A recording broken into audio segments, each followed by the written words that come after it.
Hi, everyone. Sign of a good episode. Down gong. Well, here we are. Episode 22 is upon us. The Colt Sprankle episode. He's Doug, man who grew up in the aisles, built the markets, and still knows exactly where the best steaks in town are. You know what? Also, I'm here with Ryan, as you guys know, the butcher of Katanning, the guy that can turn a strip just as fast as he can, a financial sheet. Super excited to be here today, guys. We spent our lives in the family business, and now we're bringing it all to you guys through the cast. Guys, you know what? It's a lot of great things. Episode, a lot of great segments have happened. It's retail driven, but we can't do what we do without you guys. Really appreciate all the support over the last 21 episodes. It's number 22, and a lot of great things happening this week. Anything in the retail world that's affecting the way you guys are living, the way you guys are shopping, the way you guys are, spending your money in general, we're covering it right here at the Checked Out Podcast. So thank you all for watching. Big week this week, guys. We're in Pittsburgh. We're here, and it's the Steel Draft. We have the draft, the NFL draft this week in Pittsburgh. Super excited about that. We're talking about everything from my nephew's cheesecakes business. Colt Sprankle makes an appearance first on the episode. We're going to be talking about a lot of cool things. A fantastic Hispanic, awesome grocery store right in the heart of Mexico. And we're going to talk about the desk bomber, one of Ryan's favorite, not Stereotypes, which is one of my favorite, but Ryan's Corporate Word of the Week. And also, there's a bag of something and a bag of something over there. He's going to talk about one of his products that Ryan thoroughly enjoys. And he brings there, the funny thing is, I think this week he's going to share. He doesn't share the other stuff, but maybe he shares this week. Well, you made fun of my banana. That'd been weird if we both ate the banana. This is like Lady and the Tramp. Yeah, that would have been a little strange. And you know what? To be honest with you, although it was prime, man. That banana was prime. For those of you who saw last week, it was prime. You know what else is prime? Our great sponsor. Guys, our friends at PASkillAlliance.org is the quintessential, the genuine Pennsylvania skill games, helping small business return orders across the Commonwealth of Pennsylvania. Keep the lights on, keep people employed, and keep the magic of Main Street happening every single day. So a big shout out to those guys. Check them out at PASkillAlliance.org. And remember, it's skill, not luck, baby. Skill, not luck, baby. Let's go. Man, love our partners. But you know what else I love? Not really. Actually, I do. It's a love-hate relationship. We've talked about before. What's happening this week with me? Technology. It's a common theme with me. Doug, my wife Brandy, my son Colt. They've all worked really hard at trying. You guys have all done a great job of really throughout my, I know I go kicking and screaming sometimes, but here I am. I have a laptop computer. This guy's sitting over here with a MacBook, not a PC, a MacBook. He has his phone. He has an iPad. I think he has a smartwatch in his pocket. He should have it on wrist, but he has it on his pocket. He's wearing headphones, and he's using a microphone. All true, but I wouldn't have done any of that without all you guys and without, things like the podcast. You can't do a podcast without some of this stuff. So it's forced me to become technologically more advanced. Naturally, I kind of, if you got, an Amishman and you got, Bill Gates, if they're the Spectrums, or Musk, if Elon and an Amishman are the Spectrums, I'd say I'm definitely closer to the Amishman than I am Elon. Oh no, you just got off Rumspringer. Yeah, right. yeah, exactly. But here I am. I'm doing it. I'm doing the thing. I'm doing what I have to do. But this week's technology struggles for me, our accountant Kurt. Shout out Kurt. Big fan of the cast. Appreciate that. Kurt, and Kurt always jokes around that, we got to do the cast because the margins in grocery aren't good enough. So, thanks to Kurt for all of his efforts. But it's tax season, and kind of up against it. Probably going to have to do an extension. But at the same time, all the tax stuff needs to do. Well, there's a new portal. And when this 45-year-old guy who acts like a 65-year-old hears new portal, it's like, alarms, everything, shrieking.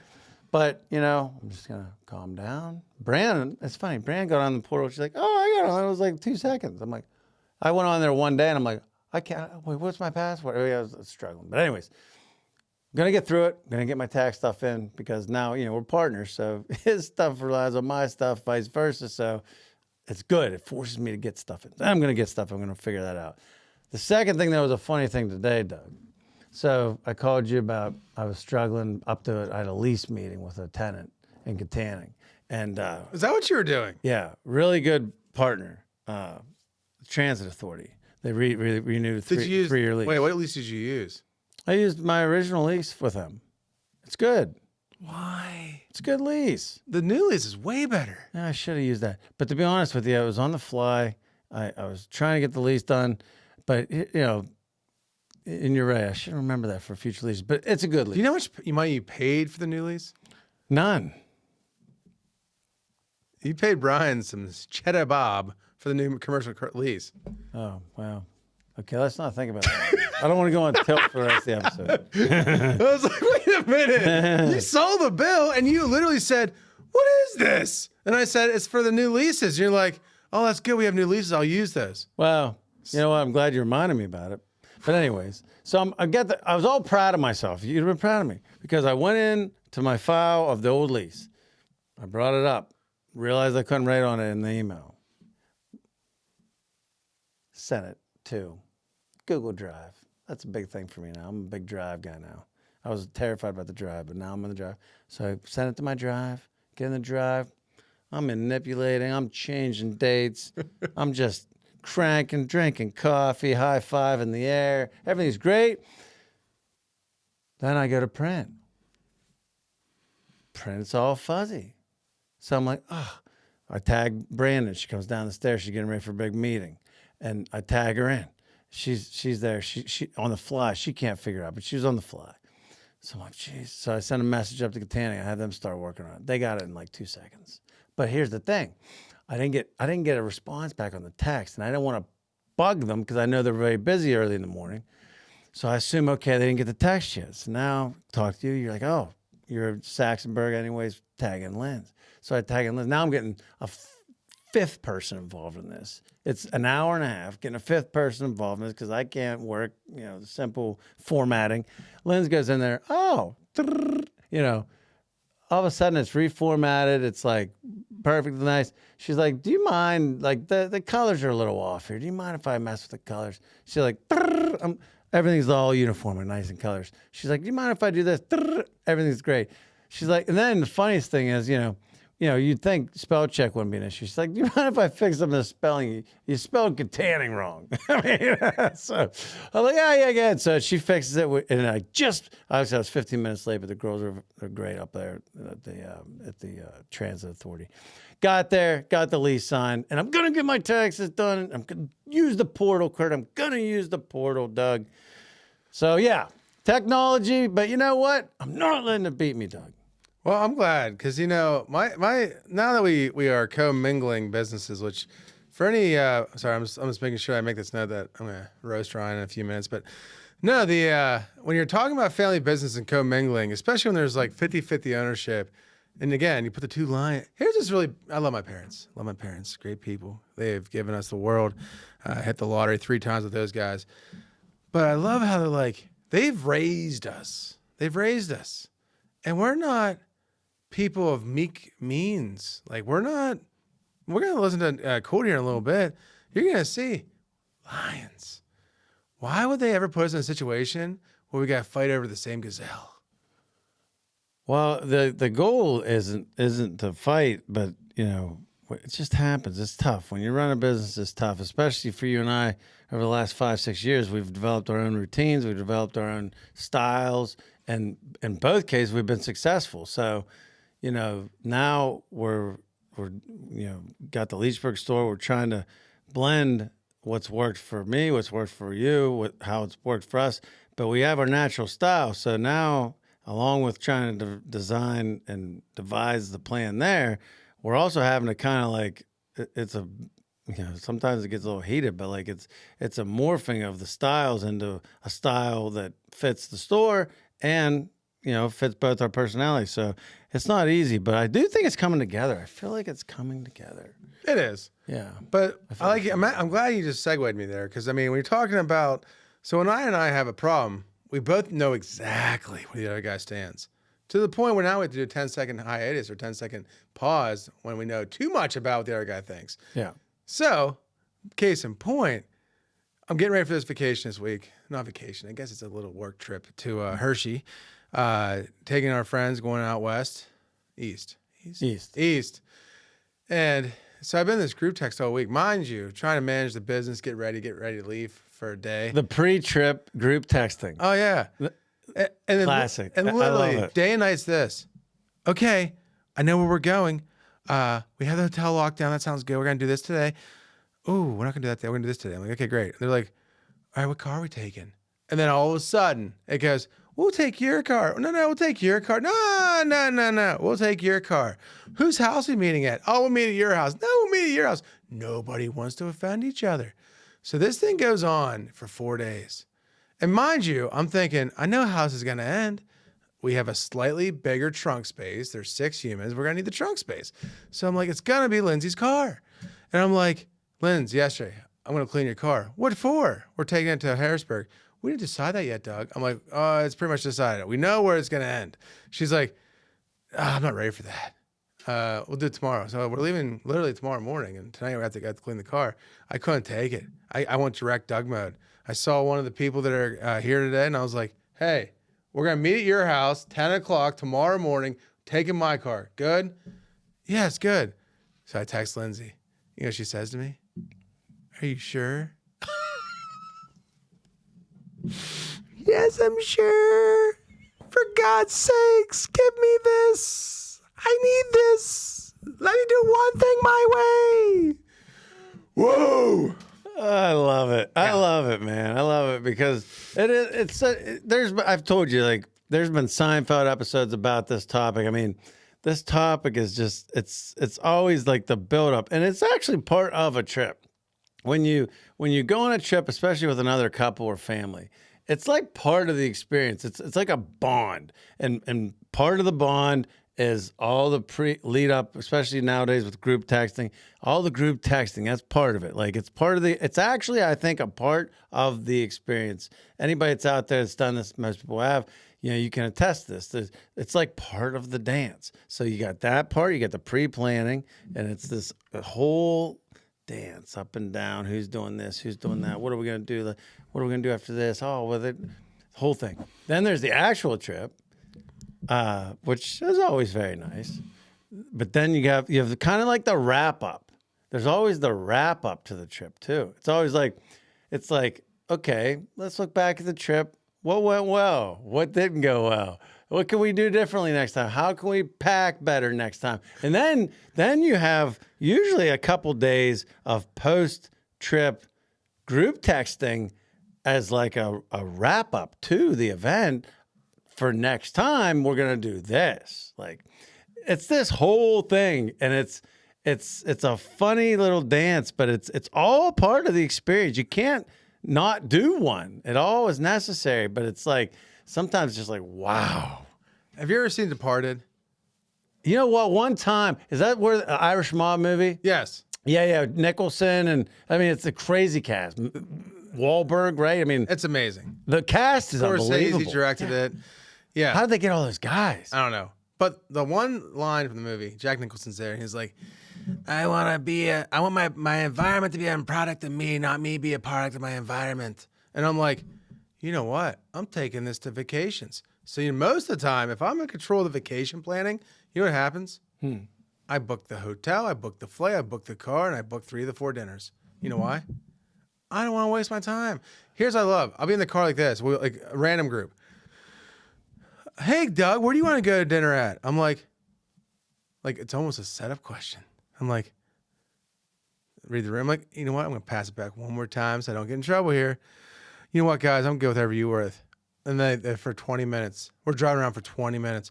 I don't know. Where do you want to go? Where do you want to go? Where do you want to go? Where do you want to go? And I can't take. I snap. I'm like, let's go to enchiladas. Oh, no, we don't want to go there. That's a horrible idea. We don't want to go there. And then somebody says where they want to go. I'm like, just say where you want to go. It's all part of it, though. It's all a part of the situation and the experience.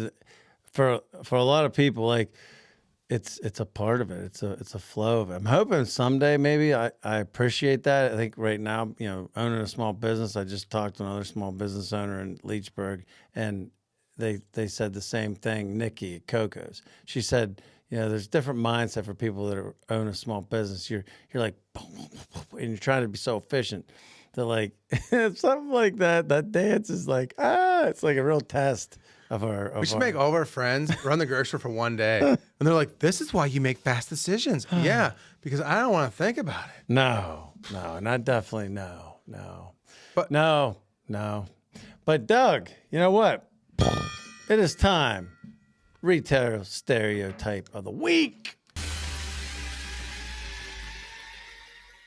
This week's stereotype has its own. I'm thinking of it as an acronym. Yeah, FSP. Free Sample Professional.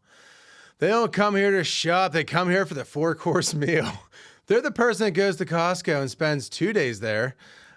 Basically know exactly what the schedule is for all the giveaways and the food and the sales and everything else. And they maximize the trip at the behest and sometimes the negative benefit of the crew members working it. They only have one rule. It's their store while they're there. But our favorite, the Free Sample Professional. And you know what? It's definitely like there's an art to it. There's a science to it. And these guys, they know what they're doing. I mean, but they play it off. It's like it's a whole process for them. They kind of scout it out. Oh, okay, there's gonna be samples. This, okay. Maybe they see something online, just casually scrolling, and then then they act like they're kind of just dropping by. Oh, I forgot. I need to pick up a few things. And then then they go in the store and they strategically like, oh, okay, they're really busy with a bunch of people right now. Slip in, grab one, take it, and start going around. But nobody even saw them there. It was like in and out, like a and they're in and out of a safe or something. Then they come back around, swing back around, make some casual conversation with somebody as a diversion. Grab it, some more. Then pretty soon they have their whole lunch. Pretty soon they have their whole lunch, and after 3 or 4 or 5 times, and you see it even when we do like free hot dog giveaways. I love it, man. I love it. You get the person that kind of sneaks in while they're busy. They grab their free hot dog and the Pepsi. Everybody gets a free hot dog and Pepsi. We do it every year. Customer appreciation, all 3 stores, and usually it's October during our anniversary sale. But they'll grab one. Then all of a sudden you see this car come up about half hour later, 5, 6 people get out of the car. But the nice thing is the way they kind of snuck in the first time, and I've caught this one time I can think of specifically. It was a Katanning. This was maybe a couple years ago. But we actually had to say to the guy, hey, whoa, you know what, you were here before, weren't you? Oh, no. I think you were. Oh, no, he just stayed with it. We gave it to him, but he literally brought back like 5 people. Now, I will say in his defense, he might be watching this because we actually know each other now through interactions, customer and whatever. But he went inside and they did end up, I don't know if it's because they were ashamed of, whatever. They did end up getting the groceries and stuff. But like, we've seen it on our level. Man, these guys are pros, man.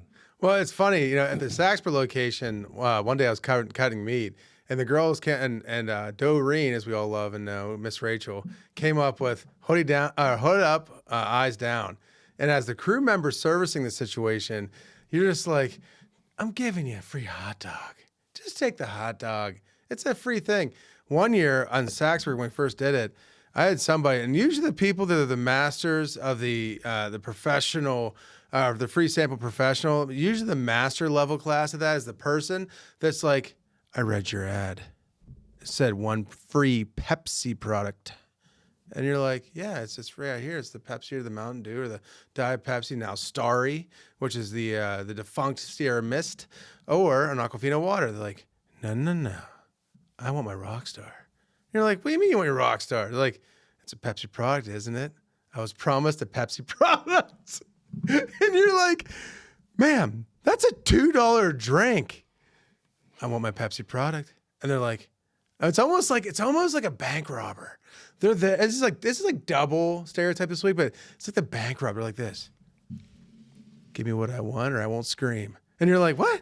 They're like, give me all the money in the drawer and nobody gets hurt. And you're like, man, this is a Pepsi and a hot dog we're talking about right now. Oh, there's definitely leverage of everybody knowing the score and everybody knows what's at stake. And the masters aren't afraid to leverage the leverage. I mean, they know what's out there.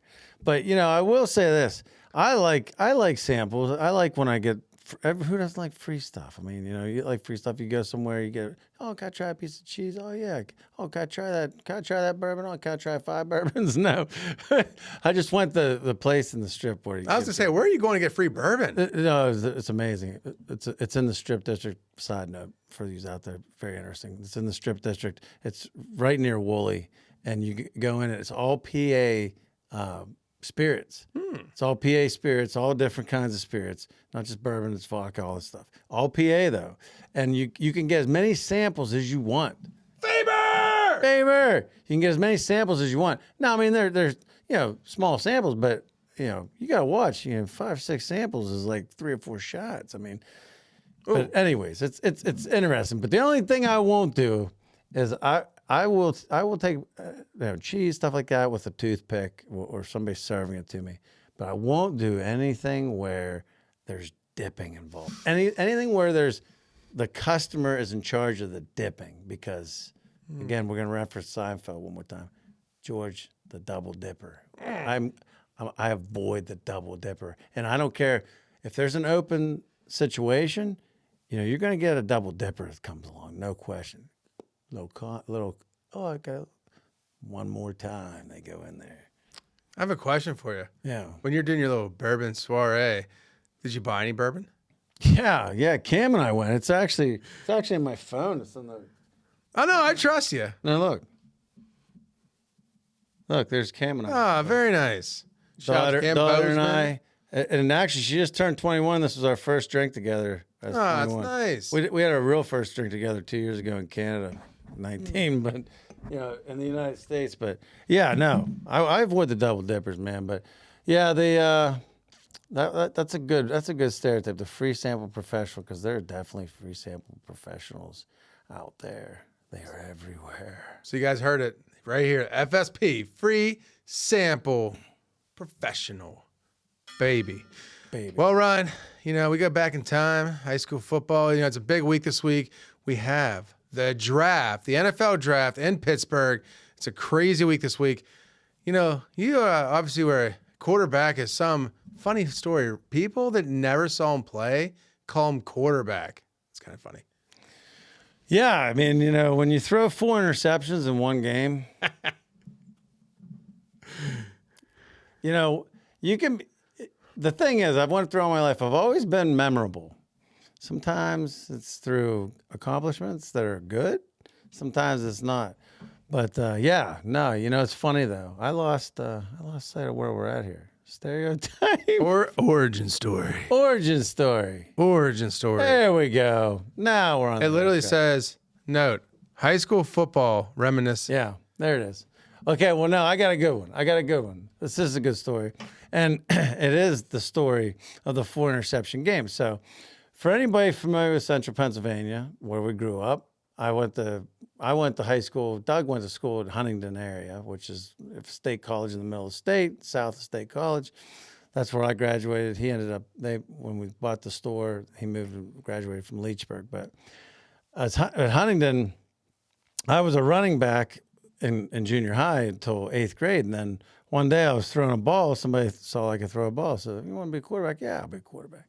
I mean, I didn't have a lot of training or anything. I like to throw the ball. Well, going into I decided to wrestle. We've covered that. Shane Shinecki tried to coach me through how I should go back in time. If a man is pinning right. you. Yeah, if a man is pinning you, or if you're pinning a man, here's what you do. But yeah, so I decided to wrestle in the middle of learning quarterback. And I knew something happened. I was wrestling, and one of the times that I was all pretzeled up by one of these monsters, I felt something kind of pop. It sounded like a pop. It was at least a tear. I screamed in pain. They stopped the match. And I didn't go to get it checked. I thought, it's just kind of hanging around. But, over 2 years, it kind of got inflamed. Well, I was throwing the ball really well before my junior year, and I was set to be the starter. And I'll never forget, like in preseason, all of a sudden, every time I threw a pass, it felt like somebody was just like stabbing me in the shoulder. But I didn't, like, I had somebody very good behind me, pushing me. And so I didn't want to give up the spot because you might not get it back. So I played through the pain. I was like at the time, I was icing it as much as I could. In practice, when we were warming up, I was like, not warming up as much, just trying to preserve the arm. And I literally preserved it for game day. Well, this one night, man, it was feeling bad the night before, and I went in and I'm like, oh my. And like when you're trying to throw a pass, it's tough enough with the defense and what they're doing and protection and dodging people. But when if you think about it, when you throw a pass and if imagine somebody has a knife and in your head, when you throw that ball, like it messes with your whole thing. And so your accuracy and your decision making kind of go awry. Well, it was really hurting. It was funny. People were like, I'd have a game where I'd throw 3 touchdowns, then I'd have a game where I'd throw 4 interceptions. Like there was no in between with me. But it really, looking back, it was all about how my arm felt. And that night I felt bad, and it was so bad, man. I mean, I was like, and half the time I was on my back, but you can always tell as a quarterback, when you throw the ball and then you get hit and you're laying on the ground, you know what happened by the crowd. You know your crowd is on one side and the other crowd's on the other side.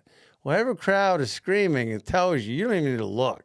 If your side's screaming, if it's coming from that way, you're good. If it's coming from the other way, and I'll tell you what, man, that night in Tyrone, there was a ton of Tyrone fans that were really happy.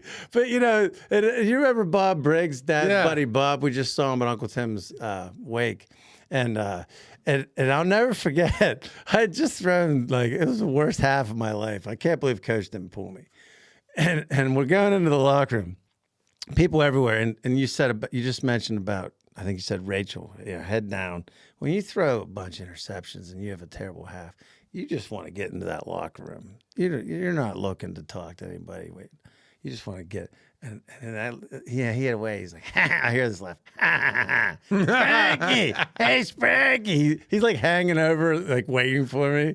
He's like, hey, that's a great half, woo! I'm like, oh, Bob Briggs, if you're out there, oh my, you are a character. But yeah, that's my memory. Is this epic? The nice thing is once that night happened, because that's as an athlete or anything, you're doing anything. It's like you're always dreading the worst case scenario.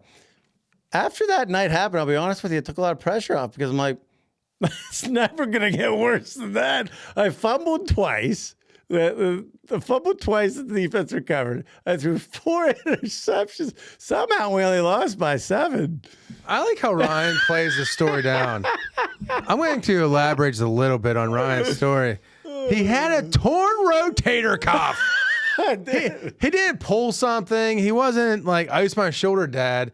He literally, at that time, and it was like barbaric. They opened up his whole shoulder. There's a scar from like here to here. They opened up his whole shoulder. He didn't play next year because your boy Kozak took your spot. Oh yeah, he was a great quarterback and a great guy. But my point of the matter is, it's not like you've stubbed your toe here. No, I was trying to play quarterback with a torn rotator. Yeah. Meanwhile, instead of being like making excuses, you're like, I sucked.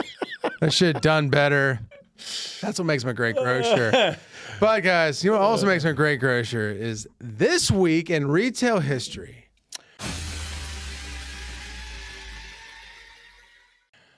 This week in retail history. Doug and Ryan talking about the World Cup kickoff, guys. World Cup, 3 countries, including the United States. It's the biggest deal. They are expecting, Ryan, that it's going to be bigger than the Super Bowl as far as impact. The average person will spend $115 if they're in one of those cities during that time extra in preparation for food, grocery purchases, retail purchases. It's the first time FIFA World Cup has come to 3 different countries in America. And, we're seeing it. We're going to see the full pantry surge. You're not really seeing it right now because there's a lot of other stuff happening in the Berg, but people are going to be watching it. It's like the Olympics. It's like the first week of Olympics. People are going to get together. They're going to watch it. They're going to pick a team, and hopefully the United States brings it home. But my money's on Germany. Germany always does a pretty good job. Actually, I watched the World Cup one year because Germany was in it, and that was the same year that Armstrong came out. It was like Oprah crying Armstrong, and then bam, FIFA, Germany, the guy, most amazing final play ever. The ball comes out of nowhere. The guy jumps up like a soccer move, bounces off his chest, and then on the same move, kicks it through the air into the net. Woo! Pretty amazing. But yeah, so no, we're super excited. It's gonna be a normal. People think it's a normal busy Sunday. It's a stock up event. Customers are gonna be buying not just one bag of chips. They're gonna be buying multiple bags of chips. And Ryan, talking about the non-alcoholic end of it. No, non-alcoholic is amazing. I mean, the volume is risen 2.5 to 9.9%. And you know, we were just talking about this around the table last night. Brand and Colt and I were just talking about how much, like, I remember back in the day, if you took a 6-pack of O'Doul's to a kegger, I did that actually. What, you got a problem? I did that a couple times. Yeah, exactly. Whoa. What, you got some kind of a problem, or is everything okay? Like, I mean, it was like this. Whoa, like, you might as well have went in there with, with a green head. I mean, it was like, whoa, this guy's got real problem. Everybody, let's be a little nicer to him tonight. Obviously, they are respectful about that. Like, he wants to put away the beer. Yeah. Are you okay around alcohol? Yeah, no, but yeah, it's like you have like leprosy or something. I mean, it's wild. Where now, you go to most places. I just went to a place in Mars. I forget what it's called. Off the rails or off the hook. I don't know. Off season? No, it's not. I don't know. Who knows? Some place in Mars. If you're ever in Mars, PA, look up a place to go, and it'll show you. It's called off something. Yeah, something. I don't know. Maybe it's not. But anyways, they had. It was just an evening where we were out for dinner. I didn't want to have any drinks. I just didn't want to have even a foggy head the next day or anything. And so I looked and I got something off their mocktail menu. And unless they forgot and actually put alcohol in there, I couldn't tell the difference. I mean, honestly, it was very good. I didn't feel any effects either, so I think it was good. But it was very good. And, I had an enjoyable dinner and everything. I think there's a spot for it. And I think people are using it more, especially during weekdays when they still want to get up and be fresh the next day. Maybe they don't want to work, ruin a workout that they did. But the rise of the non-alcoholic is taken away. One fun fact that you might know about the World Cup that I didn't realize this because I grew up a football fan. I wasn't really into soccer. I appreciate it though. I mean, obviously it's the number one sport in the world. That's amazing. But I didn't know this about the World Cup. It's all through the country. Like it's like it's not like I feel like there's some people that are gonna be very surprised. Like because. Let's say you're in Indonesia right now. You decide to come to the World Cup. I'm going to the United States, the World Cup, whatever. And they come to the World Cup, and oh yeah, it's great. I got tickets in Seattle on Sunday, and I got tickets in Pittsburgh on Monday morning. I mean, I don't know if they're going to understand how big of a country we are living in. Hopefully, they've planned it out properly. Got some flights planned. Yeah, because it's not just like, we're going to hop the... no, I mean, I can see it now. Some guy in wherever, Los Angeles, can be like this. Hey, senor, can you tell me where the Seattle Stadium is? Yeah. I mean, yeah. Hey, yeah. 10 hours. You're in Boston. Hey, how many minutes is it to Albuquerque from here? You know what I mean? Like, it's crazy. I mean, it's amazing how big of an event it is that it can be in multiple host cities. That's how big it is. Oh, it's massive. It's massive. I mean, it blew my mind when I was looking at some of this stuff. Did you see 1 in 5 households are going to be buying extra because of it? I mean, oh no, it's gonna be. They say it's going to be the largest physical impact on retail in the history of mankind, and they're using AI for the first time to judge quantities and purchases so they can make sure they have enough jerseys and everything else. But real quick, I want to go back. I was on vacation this year, and I was at this fancy place with mom and dad, and I ordered I don't know what fashion. Manhattan? No, what's the fancy coconut drink? Not margarita. Pina colada? Yes. Yeah. Ordered pina colada, right? The lady brings it out. I start drinking it, and I'm like, Lance, taste this. There's no booze in it. And she's like, oh, there's booze in it. I'm like, No. She's like, no, there's no booze in this. So I'm like, hi, ma'am. I don't think there's alcohol in this. She's like, how dare you? There is 2 shots in there. I said, of what? She's like, of rum. I'm like, huh? She's like, yeah. So I'm glad you handled it a lot better than I did. Because I was. She challenged you on it? Oh, yeah. And there was. Well, I mean, I purposely ordered a mocktail. I ordered a hardcore drink. I was on vacation. Oh, and you got a mocktail. Yeah. You're looking to sail away. I got 2 pina coladas, 1 for each hand. Yeah. Set sail with Captain Morgan. I'm there. I hope we never leave dry land. Wait, is that what? The vacation started off. They I moved. don't know if that helps. Mom and Dad have had the same place Garth for Brooks. the last 20 years. Yeah. They decided to work on it the week they want to go down. And so they moved us to a different one, way off the beaten path. The main pool was totally closed all week.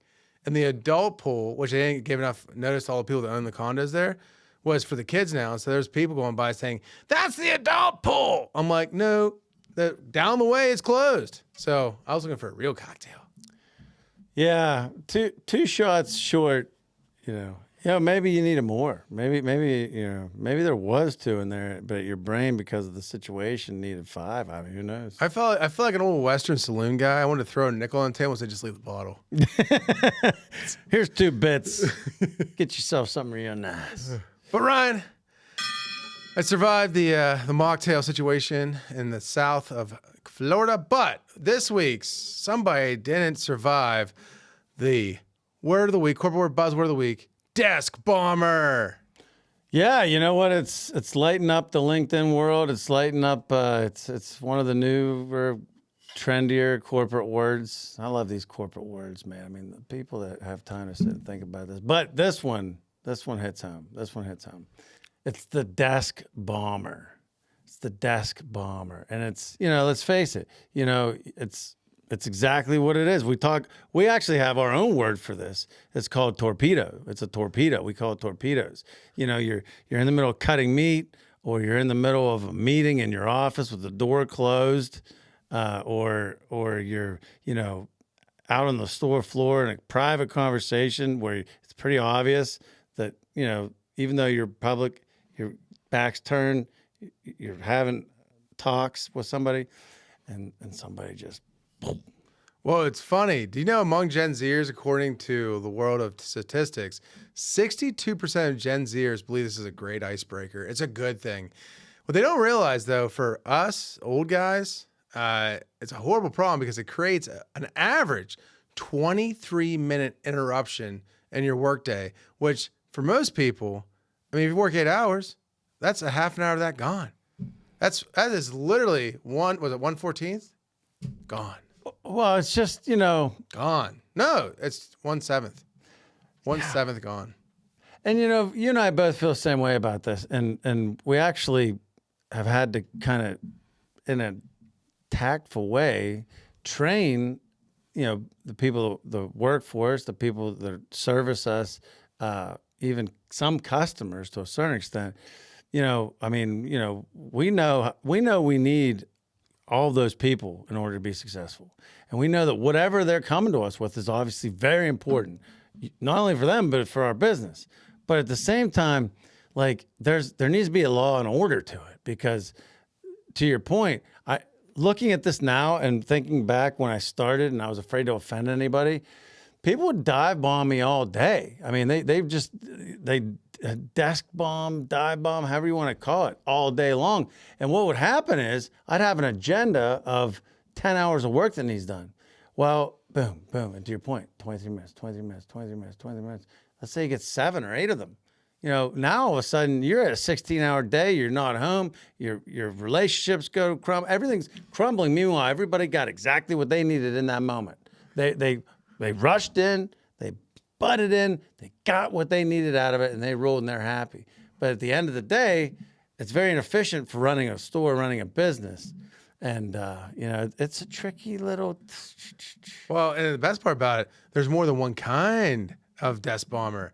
There's the drive-by desk bomber, just like Ryan explained. They come in, they drop their bomb, their package of what nonsense, and they roll on to the next person.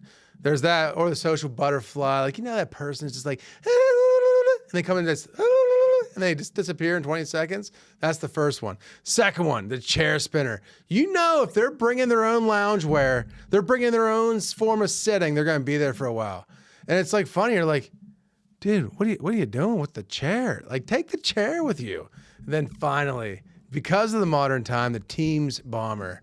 They're in teams, and you're working on something real serious, and they're always doing like pushing questions, like, "Are you there? Hey, Ryan, are you there? Ryan, Ryan." And then it's funny. I'm gonna start using I said it later in the thing we talked to your nephew, but I'm just gonna see my son Duke. He's 4. I'm gonna do what he would say. He'd be like this: "Me don't know, me guess." It's funny. I've heard a couple kids his age speak like that, and I wondered, like, what is there something?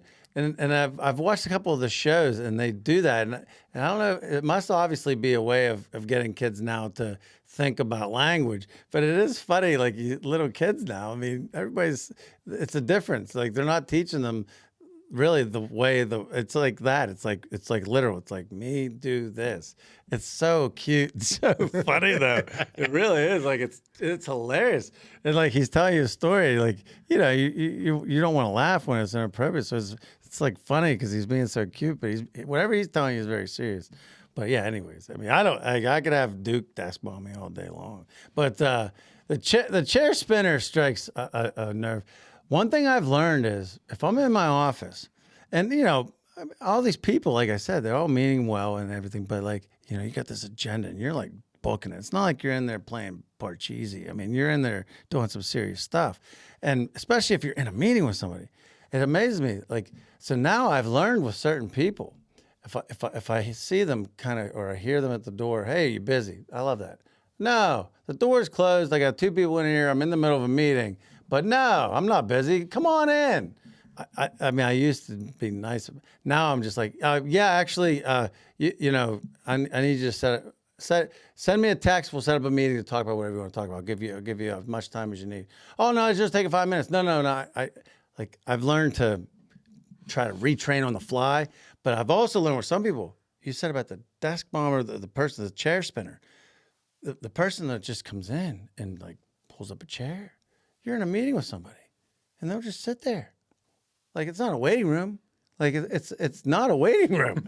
So I've learned you got to kind of cut them off the door. You can't let them in.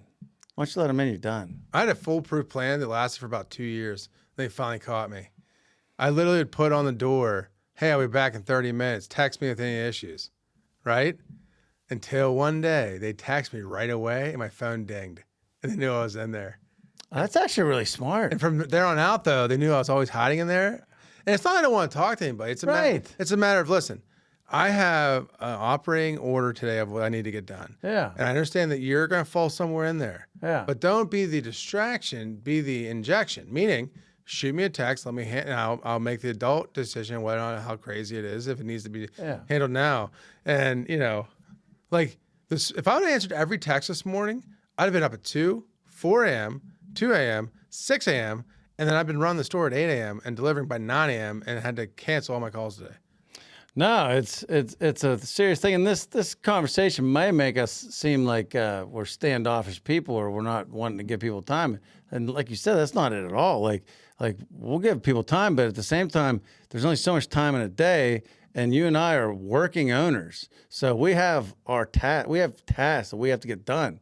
Like usually it's like 8 to 10 hours. So if we let all these people just come in and barge in and throw up their situation and then roll, and then we got to deal with it. If 10 of those things happen, then we're done. So I'll ask you to check that our verdict. Are we good with the desk bomber, or are we trying to get rid of the desk bomber? 8 to 10 hours. What are you working part-time?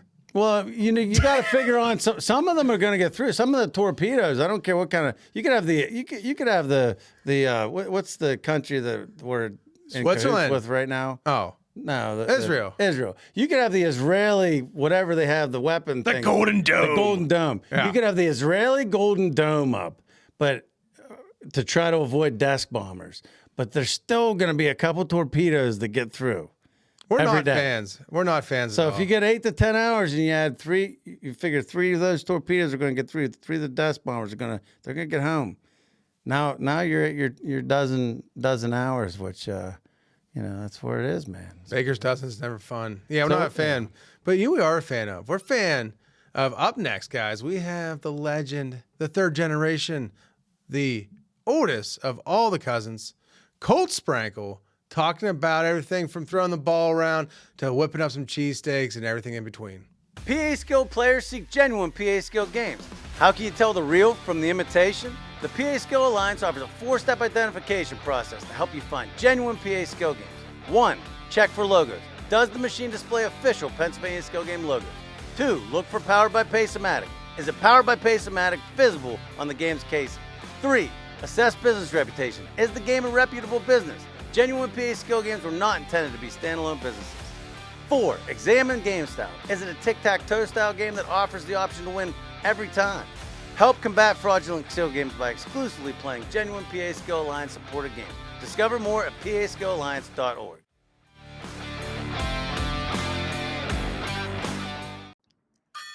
Hi, everyone. Welcome back to the Checked Out Podcast Retail Stories. We are here with third generation grocer, our nephew, my nephew, his son, Colt Sprankle. Welcome to the show.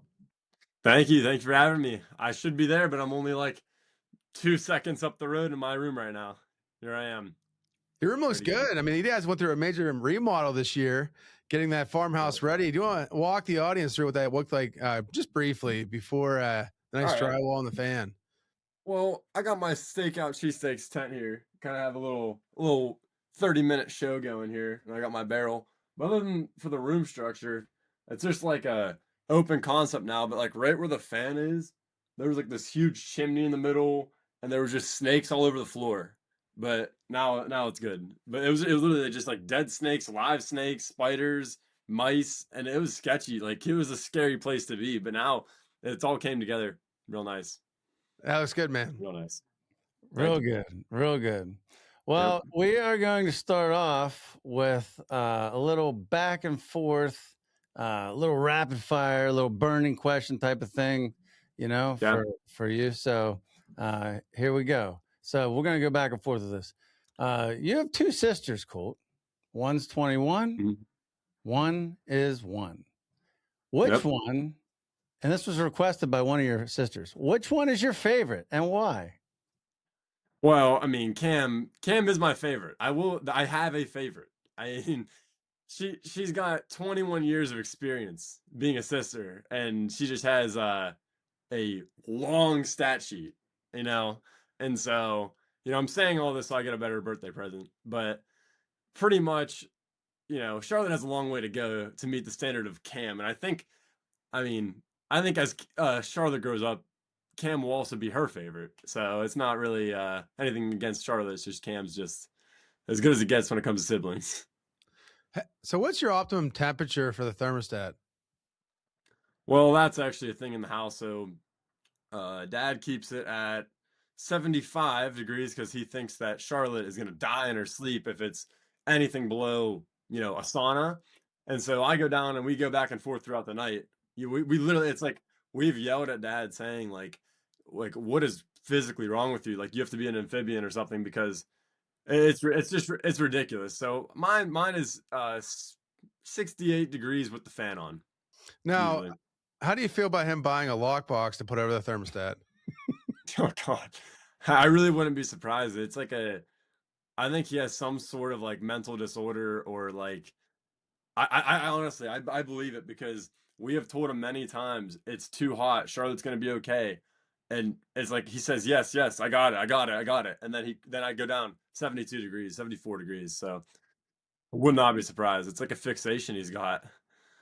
It is a bit of a disorder, I'll admit. I am working on it though. I mean, they've had a couple of intervention type of things where everybody's been very honest with me at the right moment. As you know, sometimes I can, get a little sensitive. But Do you want me to cancel the order then? no, Okay. no. Hey, so growing up in the business, or before growing up in the business, as a kid, you were famous and you get this honestly, because I was the same. I mean, David Lee Roth costume when I was a kid. I mean, whole 9 yards. But when you were a kid, you were famous for having costumes and wearing Oh, costumes, playing, running around the neighborhood to school. I mean, you were always a character, yeah. figuratively and literally. But what was your favorite costume as a kid that you would wear? Okay, the one I remember the most is the Hulk because it had the puffy like muscles in it. And I remember I would go to like the neighbor houses. My best friend's grandma, I went to his house to just hang out with his cousins and stuff. And this was when I was new to knowing them. And I would just show up with these costumes and she thought that I was the weirdest little kid of all time and was like there was a red tape line. You cannot cross this line and to get in the house almost because I was like banned because of how weird and off-putting the costumes were.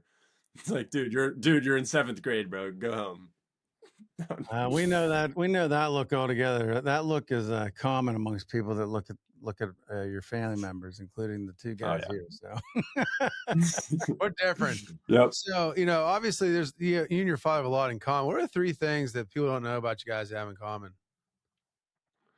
Okay.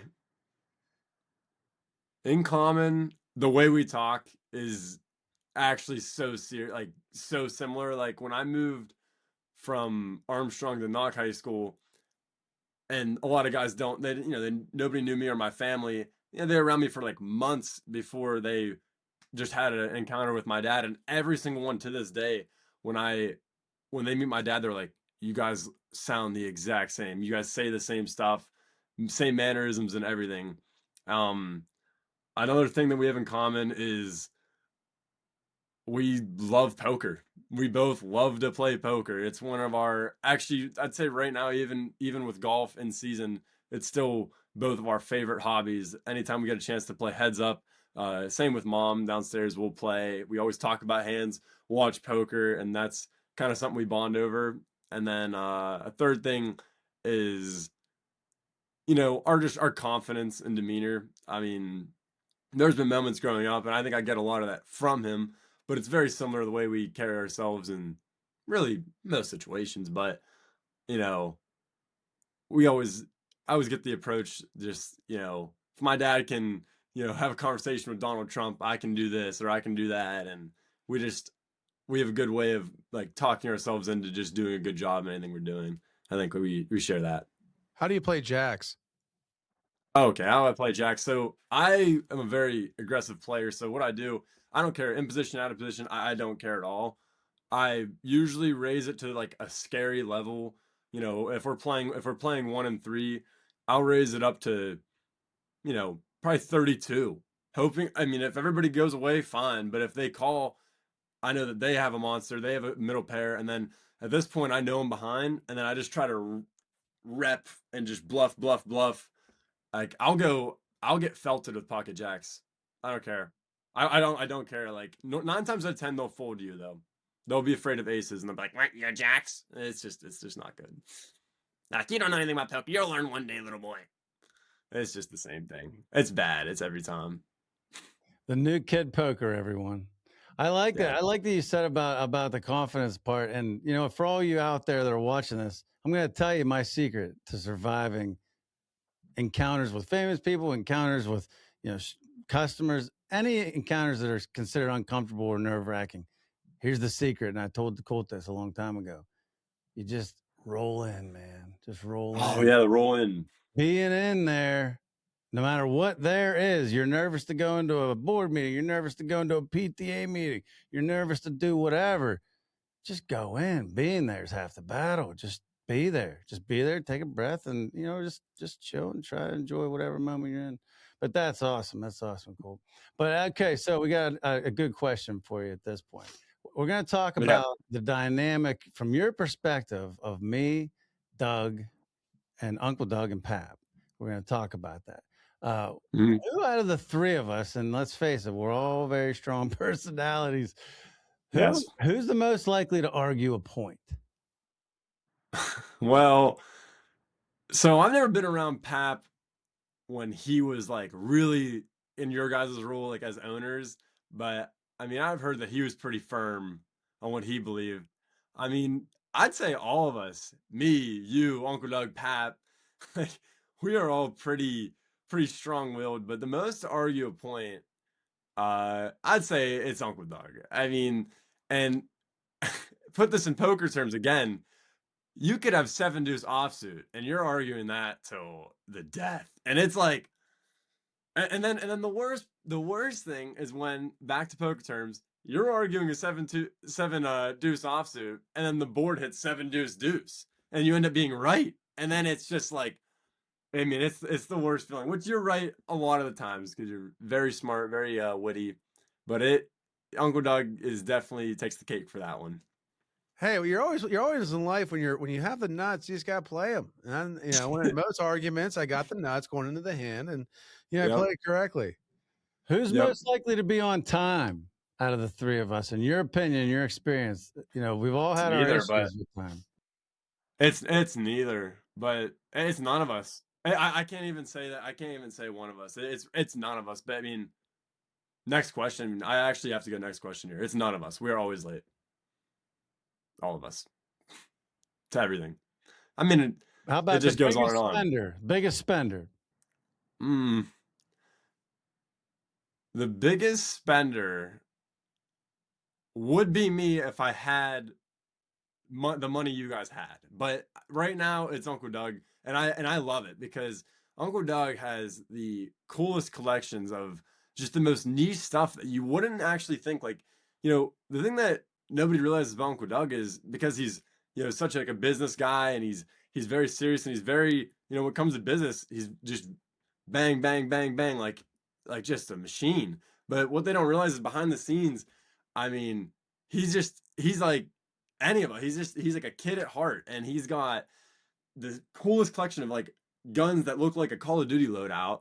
And it's just every time I'm out there, he holds me a gun. I'm like imagining him like killing zombies with these things. He's got like automatic shotguns, and it's just insane. He's got Legos, he's got helmets from movies. It's just the coolest stuff ever, and I love it. I love it so much. So it's Uncle Doug. Well, thanks, man. Appreciate it. I appreciate it. Before we get in the store, obviously, you grew up around the store. You've seen the different things that are available.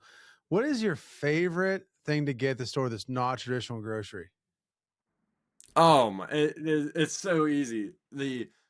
My favorite thing that you guys have ever done when you guys took the stores, and in my opinion, just from my like viewpoint, like growing up, there was a definite moment in time, or around COVID-ish, maybe, yeah, around COVID, where you guys took the stores from being, and I'm just gonna say it, just kind of like low end grocery, and then it all of a sudden you guys transitioned the whole company into just being more like new, more up to date, more innovative. And my favorite thing that you guys put in was the sushi. I mean, I still get sushi once a week, maybe twice, and it's just like the coolest thing because you go and you expect all the regular stuff that's in every American grocery store usually, and when you see a real sushi case being made by the chef, live, fresh every day, it's just been the coolest thing, and it's never faded for me since you guys started it. And that's my favorite thing by far. And that was definitely that's interesting that you said that because that's kind of mine, to be honest with you. And it's funny. I remember when Uncle Doug made that connection with the guys, and the guy flew in Yeah. from Seattle or something, and everybody, including myself, was just like, oh, okay. I mean, this. I mean, well, let's just see what happens. Like, because to your point, we were traditional grocers. We were dealing with small margins, so we didn't have a lot to reinvest. So when you made an investment like that, it better work. So, and Yeah. I'm like, oh yeah, that's a good idea. I think it maybe will work. But in reality, I honestly was thinking, okay, well, if this doesn't work, then at least we'll have this and we can use it for this. Yeah. I mean, And honestly, that's that's my thought. something. Yeah, and that's something I've loved and admired about you guys growing up is like, when you guys have an idea or Uncle Doug comes up with an idea and you guys talk about it or you have an idea, when you guys think that it's an idea that has potential, no matter how niche it is, no matter how you'll hear, what seems like at the time the whole community saying or like second guessing it, which can be scary when you're starting a business or opening, a new idea. You guys put your money where your mouth is, and you guys make it happen, whether it fails or not. I've always loved that about you guys. Like, it's like you are always willing to take risks to grow, and that's just it's a huge thing that you need in order to be successful in anything. And it's just you've always done it, and that's the sushi case is a perfect example.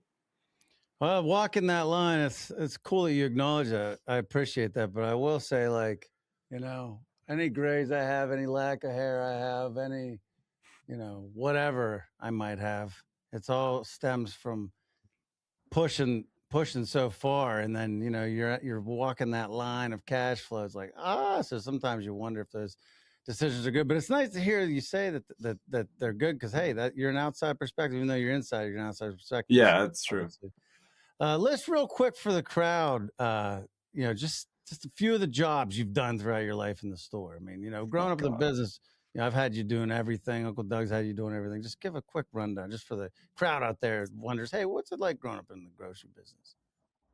Okay, well, especially during COVID, when I mean the rush, it was unbelievable, the rush that the stores had. So there was, infinite opportunities to work, and it was my first time with any job, and I was probably in, I think, 7th or 8th grade at the time. I think 7th. And when I went down first, the first thing I did was I was in the produce room. And so, there I am, and I learned how to wrap. Obviously, cut fruit, vegetables, wrap them, get them out. Learned how to, rotate it. Learned kind of the general basics of stocking a fresh foods case. It's different, obviously completely than stocking like, dry goods and stuff like that, cardboard, box stuff. So I did that, and then then I worked in the meat room. I did the chicken, and so I had experience in the meat room doing the chicken and then doing some wrapping before we got the automatic wrapper. It's a brutal job. It's just like you just feel like you're behind all day. It's stressful, especially when you're new too. Like on a busy day, like many days I've been there, because that's when you need me on busy days, because you don't have enough help. So I'd go in. I've never wrapped, or it'd be like 8 months since I wrapped last, and I got you know just the best butchers working on the freaking hyperdrive, and I'm just looking back, I'm like, I don't know if I can keep up with this. So there's been that, and then other jobs. I've done some paperwork here or there. I've stocked other shelves, but the craziest job, or I don't know if that's the craziest, but the most overwhelming job, or just like, this is unbelievable. This is like, I knew it was gonna be a story when it happened, was Uncle Doug just opens his stores, and opening a store is just hectic, because you have to stock every single item, but you also have to sell stuff at the same time, so it's really chaotic. And Uncle Doug was like, "Hey, come get some extra hours before Thanksgiving, then we'll head over to the house for dinner." I mean, this is early in the morning. Uncle Doug wakes up, like, honestly, at the time sometimes I go to bed, and we're there, and sometimes the time he goes to bed, sometimes he just says, "Yeah, all night," or whatever. And I'm just stocking the frozen case, and just helping stock the store, and there was no time on when we were going to be done. And so I'm stocking. He's like, "Oh yeah, 2 more hours." I'm like, "Oh, okay, all right." I stock, stock, stock, stock, stock, and then I come over. I'm like, "Hey, we're almost leaving. 2 more hours, 2 more hours." He added so many. It just kept adding on, because the day we couldn't get done. And then there was a call off, and then there was someone who stocked the wrong shelf. So then they left a whole aisle unstocked that just needed done. You can't leave without putting product out. So I end up stocking for 12 hours. 12 hours of stocking, dude. And Uncle Doug's like, and it got to the point where Uncle Doug, like, he came around. I'm like, "I'm done." I was like, "I'm done." Like, I can't do it anymore. But we got the job done, and we had a good time, and he paid me well. And but that was just insane, because I'm a person that likes a deadline. So just being led on more and more and more, it was just like, is this gonna end? Well, you just described why it's so important for you to stay in school and get some fancy job, because if you end up being third generation grocer, you just described every day. single day. I mean, I wanted to be here at 12 today to prep for this, and it was everything I could to get out of that store at what was it, like 135, 140 when I texted you? I mean, that's just that. I mean, you've lived it. You've seen the way it is. I mean, Yeah, you just that's one of the funniest, like just normal. I mean, we've had some one-off working days, but that is one of the funniest, like just regular. It was supposed to be a regular day, Thanksgiving Day or whatever, like Eve, and it was just so funny how that whole day transpired. And I was just like, at the same time though, I was willing to work because I wanted to get those shelves full. I mean, or else, and the money is one thing, but also just like, you feel good, helping out, knowing that, we're helping the store get open and stuff like that. So it doesn't really matter at the end of the day. It's funny. It's funny. I get back to your story, and this morning I got a call at 2:00 that there was a refrigeration issue, and last week, which we'll talk about later in the podcast, I lost $20,000 on a phone call that nobody gave to me. But no, last night I got called 2 and called 4, and by the time I got up, it was 6, and had to be at 2 different stores, call offs, and So to Ryan's point, if you need help in college and you're thinking about dropping out, and there's some financial incentive you need to get you across the line, call Uncle Doug. I'll hook you up. I want you to stay in college, get that job, end up in some cushy office with 3 assistants, working 9 to 5, golfing by 4, and having an old fashioned at 7. Ugh. Yeah. Okay. We learned that. Fun fact, Cool. It used to be Uncle Doug and I would have to sweat basically 5 a.m. to 10 p.m. That was the window of like we could get calls. Yeah. And then but we got that 10:30 p.m. to about 5. We can just chill. It was this time we got let's just live it up. Well, now we've learned that we need to be one of us needs to be up at 2 a.m. every day to take the calls. I'm gonna find my keys. He can have it. Done, cooked. Anyways, hey, so we got 2 more quick questions about the store before we move into your business ventures. Okay. Cheesesteaks. Yeah. So Family Feud, we take it for granted because we were there and we experienced it. But for the viewer out there, some of the people don't even know we were on Family Feud as a family. It's Uncle Doug, me, you, Pap, and Mom. My wife Brandy. You guys have heard me talk about Brandy. So it was the Fab Five. We were on there, and and from that experience of going there, as I think you were 14. From going there as a kid, I think you were in 9th grade at the time. Yeah, I think. What was your favorite part of that? What was the most memorable part? What was the favorite part of being on Family Feud? Well, there's 2 parts. So one little part that was like a little niche memory that I remember was we were outside the studio, and this studio is a huge complex. It's a campus with multiple studios for different things. And I remember we saw the guy who plays, he's now the new Captain America, but he played the Falcon, and he drove by in his Mercedes, and I caught it real quick. A lot of people missed it, but the one director's like pointed it out to us afterward, and it was like, it's cool because that movie just released like last year, so seeing that movie, it's just like so cool. Like I just saw him going to up just pulling into work for him, and like I like seeing him on the screen, so that was really cool. And then favorite memory was when Mom and Uncle Doug secured the fast money. I'll be honest, it is just as like intimidating, and like when you're watching other families at home and you're nervous for them, like I want them to win so bad. It's like, and a thing that nobody realizes, which a lot of my friends think is interesting, is that if you don't win the fast money, you don't win anything. Like they don't pay you to go on that show. Actually, you're paying out of your pocket for a lot of it. You're paying out of your pocket for your nice outfits because nobody wants to have a bad outfit. So if you go home and then obviously you're taking a leave from work, so you're missing out on actually a lot. You're in your pockets to go on the show, which is interesting, and you don't get paid for being there. You have to win fast money. You could go 5 rounds winning the game, but if you lose all the fast monies, you went 5-0 and you went home with nothing. And so like when you guys secured that and we got the fast money, I mean, it was probably one of the most like pure excitements I've ever had. I mean, I was running, jumping, like almost intimidating the crowd because of how insane I was like reacting. Like I was like, it was wild. So that fun, was wild. That's a cool perspective. I never thought about that, but yeah, if you wouldn't have done that, we we would have been like empty. Yeah, and what they don't tell you is when you get behind stage and don't talk to anybody and you're waiting to get your turn, because like I can't hear Brand. There's the wall, and everybody that won the car signed their name on the wall.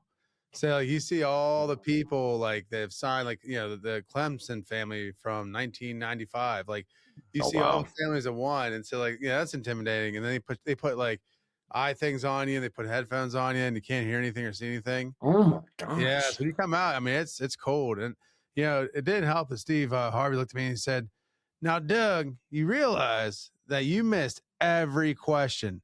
You didn't get one question right. How did you get picked for this?" And I'm like, "Steve, I'm ready to go." He's like, "I just want to make sure you know." And I went out there and I was like, I almost missed all those ones too. I mean, it was probably my worst game I ever played in my life. You came through on the baby. You know what? It's the one that counts. You got the one that counts. Does olive still haunt you? Olives on pizza? Does it just like eat at your craw? It does. Yeah, it does. Actually, there was this one situation this year in basketball where the other team was heckling me because of that answer. Like they were like olives, and they like be my on my social media comment sections going, olives is crazy, and like people genuinely like, and as we are, when you watch people on TV give a stupid answer, you genuinely want to choke them out. And I like when you're there, like your mind, your scope of answers and your IQ goes from, say your IQ is a 110, it drops like 40. I swear, just like your IQ goes out the window. It's like there's something in the air. And we just couldn't think of anything, to be honest. I mean, I don't, on the spot right now, I don't associate pizza with olives, and that was the obvious answer. I still don't to this day. I would never, going back, I don't think you could ask me that question again and I'd get it right. I wouldn't. And I figured, whatever, Olive Garden, because sometimes there's some weird answers on there. It's all just creativity based. I mean, during the practice rounds, I've had answers like that where I fire some crazy answer and it hit. So, I mean, it is what it is. But yeah, it's salty. You gotta give them credit. Think about this. They cared so much. They went back on YouTube and watched an old television show about Family Feud just so they could roast you. Just so they could roast you. It's amazing. Never fails. Never fails. What a bunch of rage monkeys. So before we talk about the Steve, I just have one last question. Me and you took a wild trip down the War Wagon, stayed at a Hampton Inn, a truck stop Hampton Inn, a little spooky. Every bed squeaked. It was weird. Anyway, we were flying down to Charlotte, took Colt to the Motor Speedway, saw Coca-Cola. And do you remember about the trip, the worst part about the whole trip? Remind me. Well, we had a lot of fun. We got some scooters. We were cruising around town, got some Stogs. It was great. But no, the worst part about the trip is they take us to Coca-Cola bottling plant and don't even show us the bottling. Oh, you're right. Actually, you know what happened? I was going to say it, but like, I didn't want to like make anybody feel bad or anything that sees us. But one thing I thought was interesting was that, when we went to that factory, they showed us, all they showed us was the process of getting the finished product, like, which was super cool still. I mean, oh my gosh. From cases, the conveyor belt that creates the pallets, and they're all coded to go to which stores around the country. And the wrapping thing like picks up this huge multi-ton pallet and it's super cool. But I was like, we didn't get to see the bottling. We didn't get to see like the fun part, the stuff that you look up on YouTube, like, Coke bottling. We never saw any of it. And actually instead it was like a lecture for like 3 hours or something. Like Uncle Doug was like falling asleep. I'm like tapping him, like it was bad. I mean, it was like, that was bad because the worst part about it is we get to this whole seminar. I bring my nephew down here. I take him to this golf swing place. We swing some golf clubs, and everybody's having a good time. We go to this 4-hour like power session, and at the end they're like, "Oh wait, where are you from?" We're like, "We're from Pennsylvania. We're super excited to be here." And they're like, "Yeah, you really can't apply for this product." I'm like, "Wait, what?" Yeah, it's a different warehouse. The 4 hours and the time that you came down here, it doesn't apply to you. But thanks for looking at the Coca-Cola plant. And so I wasn't smart. I went back. That's when we made the deal with Sandra for the 24 packs. But it was funny. I was like, the whole time I'm like, nephew, that's like being invited to like a timeshare.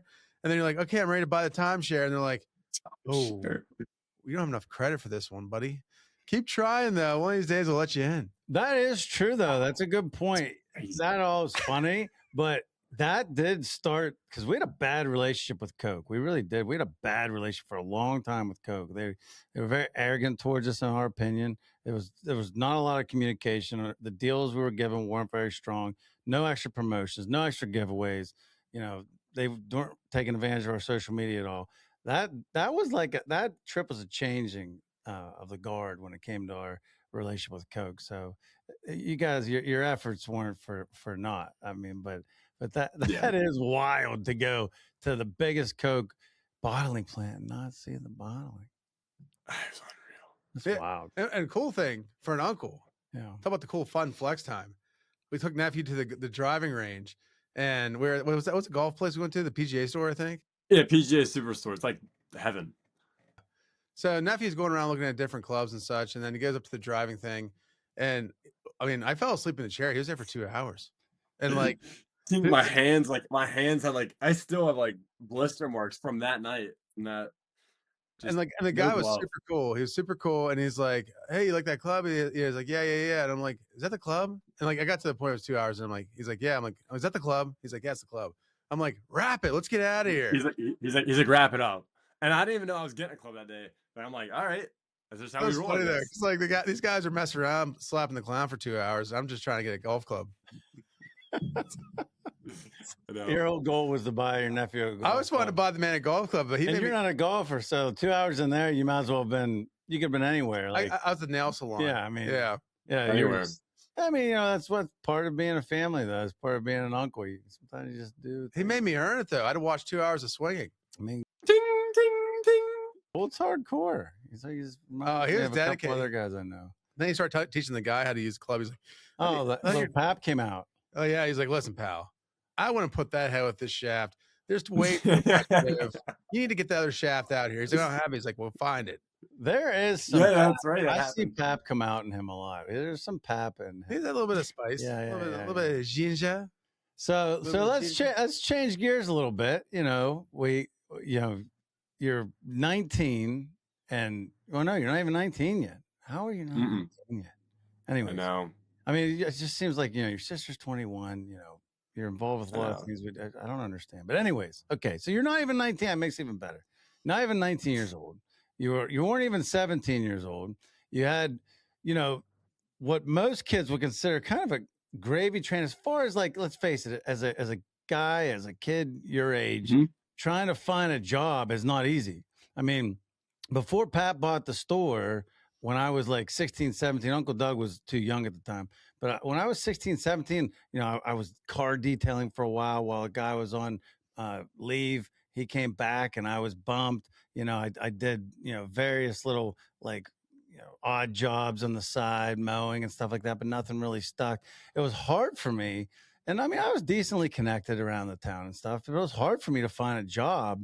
Finding a job is tough. You had a job lined up. You had a given job. You could have worked a million hours for the stores. You could have worked as our personal assistants. You could have done a lot of things. You kind of had an easy path. And I'm very proud of this because, it resembles what your family members before you have done to enable us to have this platform. But, you decided to say, okay, that's easy and I can make good money.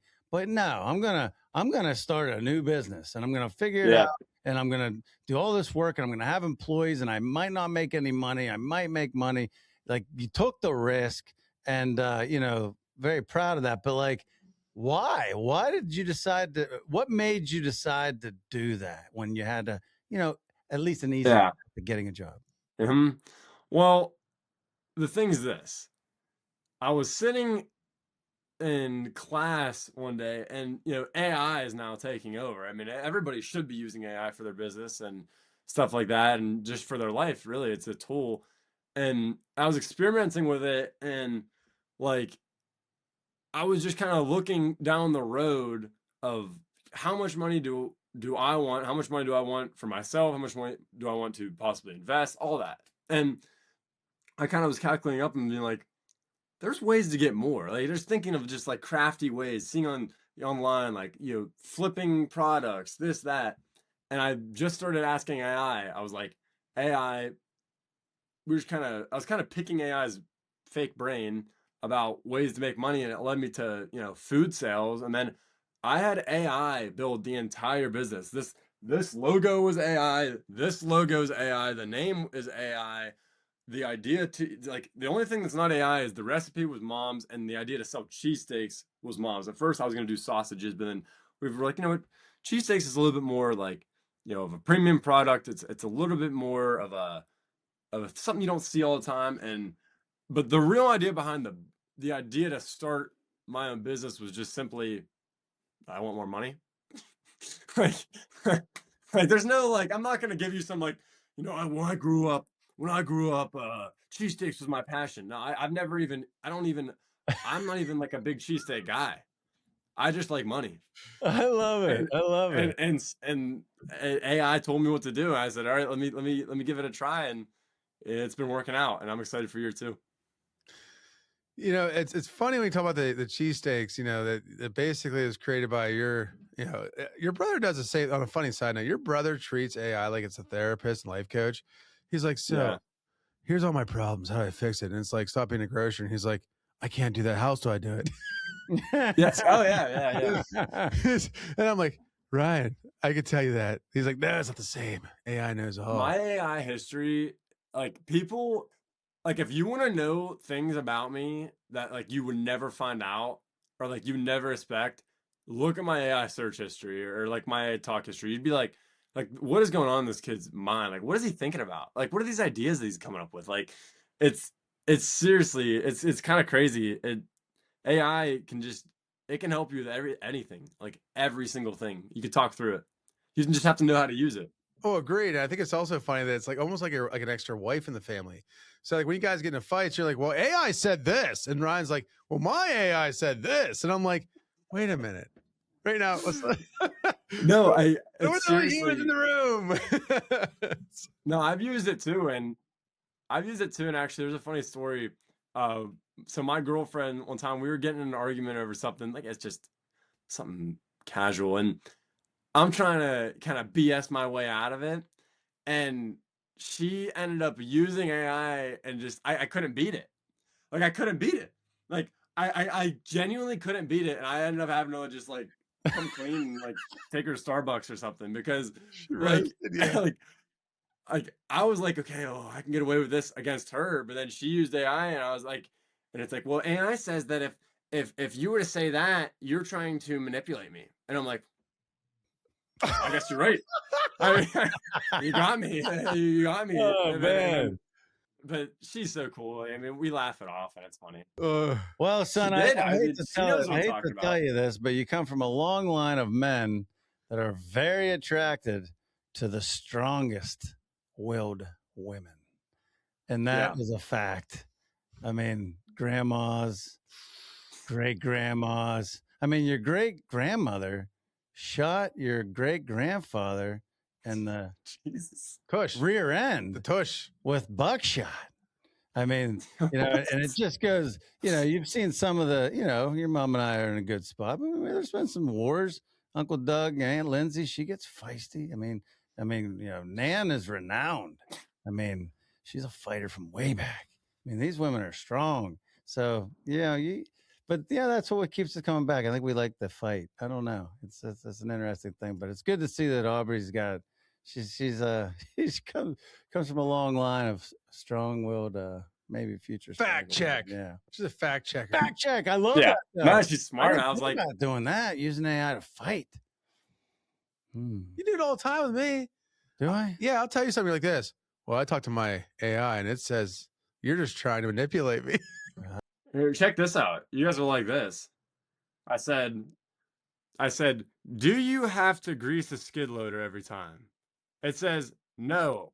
It says if you're using an 8 to 10 hour use, basically a full day of heavy work, digging, lifting, muddy conditions, needs greased. Quick jobs, 30 minutes to an hour, light use, no problem. I love watching you and Uncle Doug fight because where's Phil Kelly? It's like the same guy. It's like I'm calling Phil Kelly right now. You're fighting each other. I mean, Uncle Doug, as we know, he loves a battle. He loves a chance to fight like a battle of wits. He can't lose. Like he will just keep going until he gets it. Which, let's face it, that's helped him become very successful. And you got that same thing. I love it. I know. That's like 10 issues ago, but it's still sticking in your craw. Me and Uncle Doug arguing is like setting up an Amazon Alexa and a Apple Siri and just letting them argue. It's like imagine that. That's good. It's for me. It's like watching a fine dance. But the only problem is I know I'm the one that's gonna have to clean up the floor when you guys are done dancing. So it's like It goes nowhere every time. You know what? This is a setup. fun to I'm watch. bringing on my son next time, and I'm like, "Hey, dude, what do you think about that?" It's like this. Me don't know. Me just guess. And I'm like, exactly.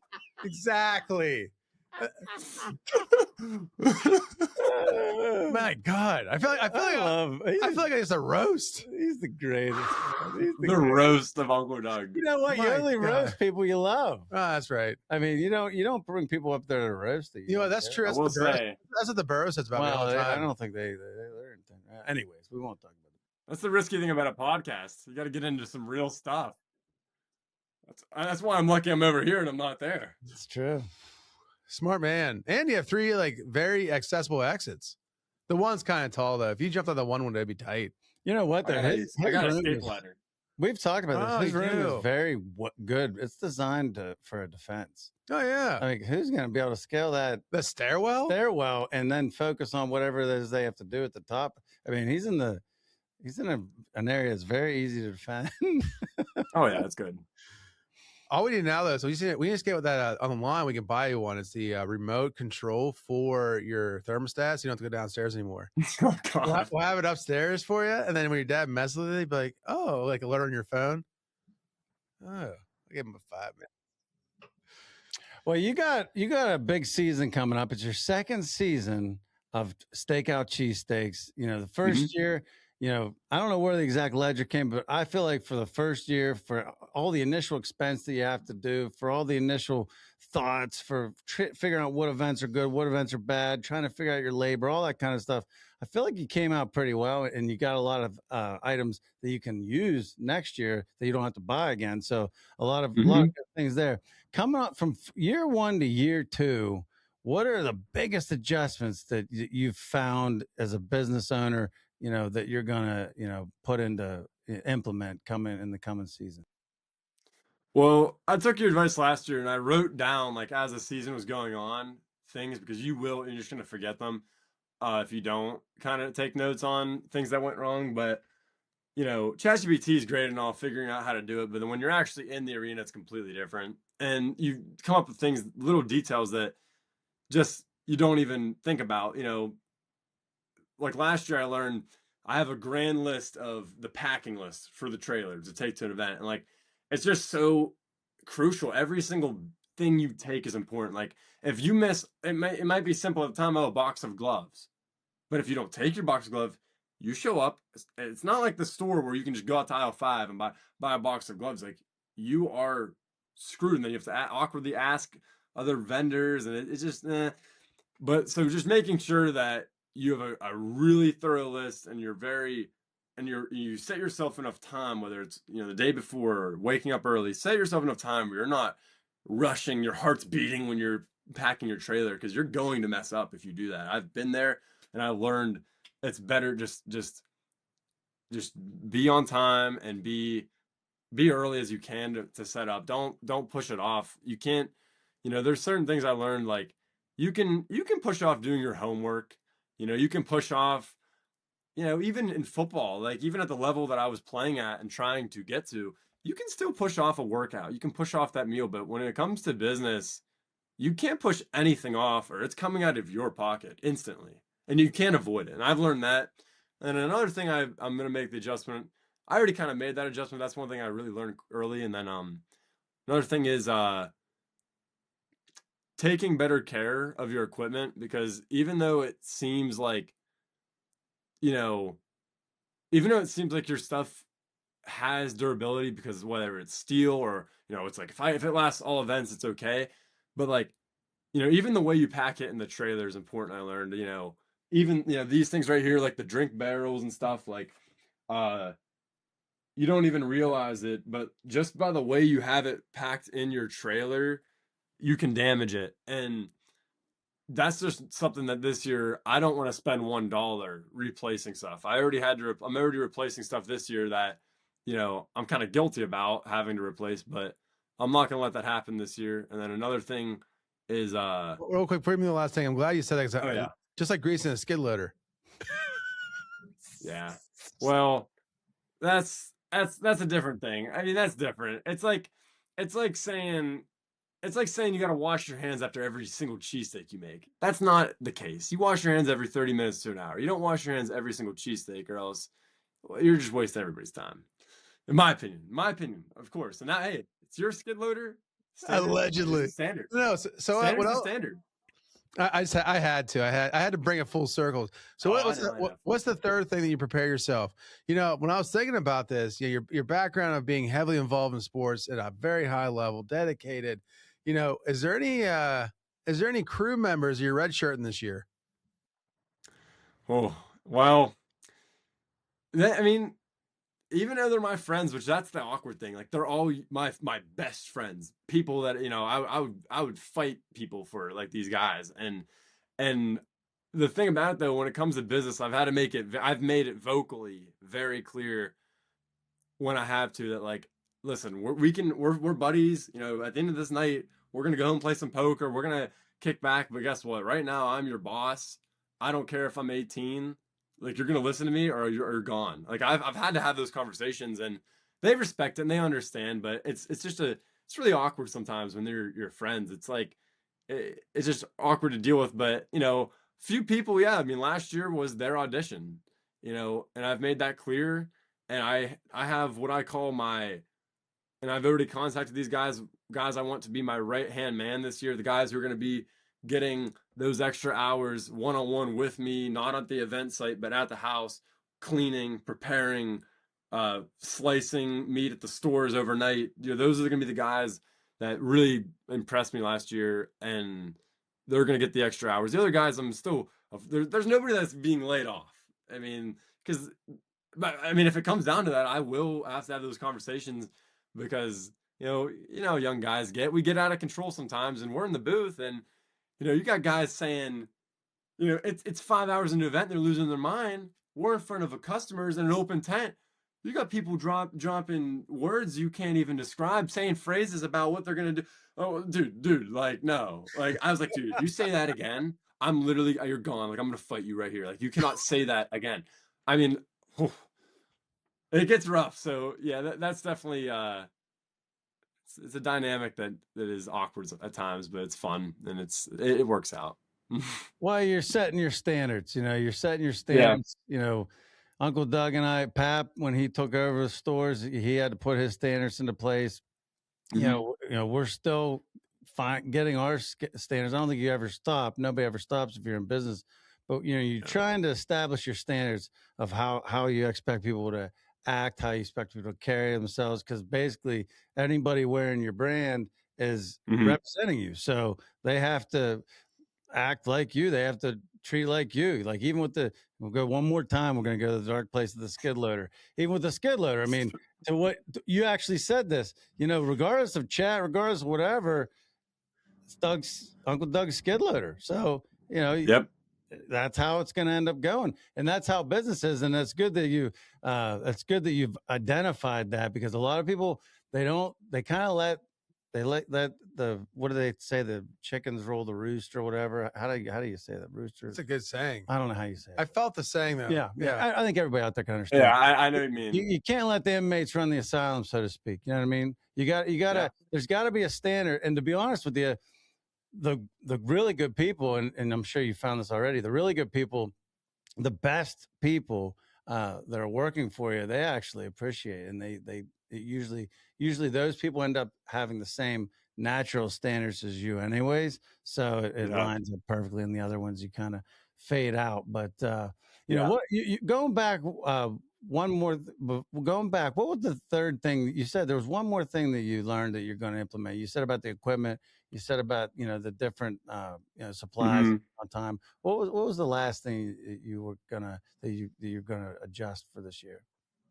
The one thing I'm really excited to adjust is, so how I make my cheesesteaks, I don't use the frozen, like I don't order meat because that just defeats the purpose. And uh I would only ever sell something that's a high quality item. Like, my mom's told me before, like, oh, you should sell hot dogs, you should sell this. And like, yeah, is that good? And is there a market for that? Yeah, but like, I only like to sell stuff I'm passionate about. And how can you be passionate about a hot dog, in my opinion? And so that's why I decided to go with this. It's a high ticket item. Usually at a festival, it's the most expensive item there. Most of the time now with beef prices and the cheese we use and everything, I charge around $18, which I understand that's a high cost at a fair. That's a very high cost for a festival type item. But if that's what you're looking to get, if you want an elevated, item instead of something just, average that you would expect at a fair, that's why we're here. And I think that people respect that. A certain group does. And one thing that goes with that is always the time that it takes. And this is where most of my labor goes to, and most of the, the bottleneck effect to how many events I can do, and how many, how much volume I can do. A lot of trucks, they can literally, they can get a call. There's an event tonight. Bang. They can have that truck ready in 2 hours and go. They get their stuff out of the freezer. They go. I can't do that because our stuff's hand sliced weekly. And so if I have an event where I'm looking to do 500 cheesesteaks, they're half pound each, the cheesesteaks. We have to get the Dells, the full Delmonico's, put them on the slicer, usually overnight, because you have to be at a commercial kitchen. So I use, one of your guys' delis, and you literally just have to manually slice 500 cheesesteaks worth, so 250 pounds of meat. And that's weekly. And one thing last year, I was talking to your last guest, actually, John Kaiser, the ravioli guy. He gave me a lot of great advice for this next season. And one of the main things he said was, do a test, slice your cheesesteak, put it in the freezer. I want you to test one at 2 weeks. I want you to test one at a month. And I did that, and actually tested one at 3 months. Quality and the texture was no different. At 3 months, I wasn't really liking it a little bit more. I think it was a little bit more tough. So we're not going to go with that, but I can do 3 weeks, maybe even a month. I'd probably go 3 weeks this summer, frozen. And how I'm going to do that is me and the guys, right now I'm starting to save money. And then we're going to buy, after my first few events, when I build some capital, I'll really be able to go on before the big summer rush. But we're going to buy literally as many Dells as we can afford. We're going to go to one of the Sprankles overnight, probably the Katanning one, because you have like those 3 slicers, because you have the bonus one. And we're going to just slice as many as we can. I'm hoping to be able to at that time afford to slice anywhere from 1,000 to 2,000 cheesesteaks worth. And bang, it's probably going to be an all-nighter. We're probably going to get there because we have to do it when the deli closes. Probably be 9 p.m. to we'll get after cleaning and everything. We'll probably get out of there around 4 a.m. And we're just going to have, the next month's supply ready. And that'll save us so much time in the week. We'll be able to get to more events, more spontaneous events. And it saves me labor too, because, slicing, there's an hour and a half before, and there's an hour and a half after of getting everything ready and cleaning up. And that costs a lot of labor. And I can't be spending money on dead labor like that. It just kind of kills you. The $100 here, $600 there. It's not good. And that really will avoid it. I'm so excited to implement this year. It'll make, honestly, my experience as this business just more fun and less, I can't wait. One last question, Colt. One last question. So I think I have an idea of the answer, but just for the crowd out there. So you grew up in the small business, grew up in the family business, working for the small business, working for the family business. Yeah. Then you started your own business. Now, that's kind of taken off, but you're still planning on going to BC3 for 2 years and then on to, Pitt or Michigan or somewhere to finish up. But what would be, let's say you do cheesesteaks, you're going to BC3 for 2 years. What would be right now, okay, you get to pick whatever, I'm going to go here, and then this is going to be my profession when I graduate. What would it be right now? Well, if I had to choose, I would like to stay and obviously I'm going to get my degree as an accountant for sure. I mean, that is one of the best things you can do nowadays, especially knowing the tax code. That'll help anything. But right now we're in a time with social media and now with AI and just the connection that, I mean, kids my age, the opportunity is unlike it's bigger, it's exponentially larger than any opportunity that any generation has had to make real wealth doing simple things. And creating businesses is now easier, getting connections is easier, everything's easier. And with that being said, there's a lot of kids that aren't taking advantage of it and actually they're actually downgrading from your guys' generation, and they're lazy and they go like this all day long, and they're just consumers and they're losers, and they don't have a perspective on anything besides just like, oh, me go work, me scroll phone, me lose brain cells. And and it's like and it's like and and so basically what I'm saying with that's a lot of whatever, but what I'm saying is I really think that I have the ability, and I think I'll have all the tools in front of me that even if it takes some years to build capital working a regular job or working at a firm or working anywhere, I really think that I can become an entrepreneur and start an online business and possibly create products. And I always, once a month, I think of great ideas that I know have potential. They just need chased. And we've read stories. The one story I read, remember you told me about the guy who owns the Venetian? He had like 40 failed businesses before he hit big.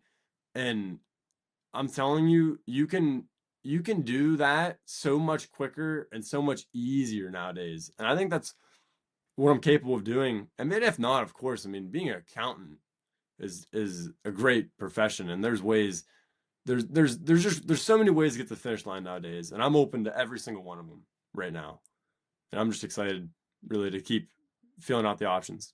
Well, that's what it takes. I mean, that's what all the greats, that's a mindset they've all had. And as your father and as a person in charge of your financial future, that brings me great joy. And if I have to live in your Good. basement, it's probably going to be a pretty nice basement. So that's Very great nice. too. Premium. Top shelf. No, nephew, really appreciate all you do. Love the attitude. Love your work ethic. A lot of kids are last summer are like, what am I going to do this summer? I'm going to hang out with my boys. Yeah, you're like this. Oh, no. I have some great boys. We're going to hang out. They're going to work real hard. We're going to cut a lot of meat. We're going to make a lot of money. I love it. Yep. I love it, man. Appreciate it. So proud of you. Thanks for all Thank you you. do. And looking forward to the cheesesteaks, which proud to say will this year be on Main Street for Saxburg's famous Mingle on Main. Mingle on Let's go. Main. Baby. I love it. Thank you guys. Well, thanks. Have fun tonight. Hit the ball long, and we'll catch you on the next one. All right. See you guys. Great job. Thanks. Genuine PA Skill Games, powered by Pacematic and supported by PA Skill Alliance, are dedicated to fostering growth throughout the Commonwealth. These games have been instrumental in supporting local fraternal orders, fire companies, bars, and retailers by keeping businesses operational, maintaining employment, and funding community projects. With over 5,000 communities across Pennsylvania, it's highly probable that Genuine PA Skill Games are working hard behind the scenes in your area. They ensure the vitality of our main streets, restaurants, bars, and stores. By supporting PASkillalliance.org, you are investing time in your community, employing your neighbors, and contributing to local nonprofits. Together, we can help keep Main Street open for business.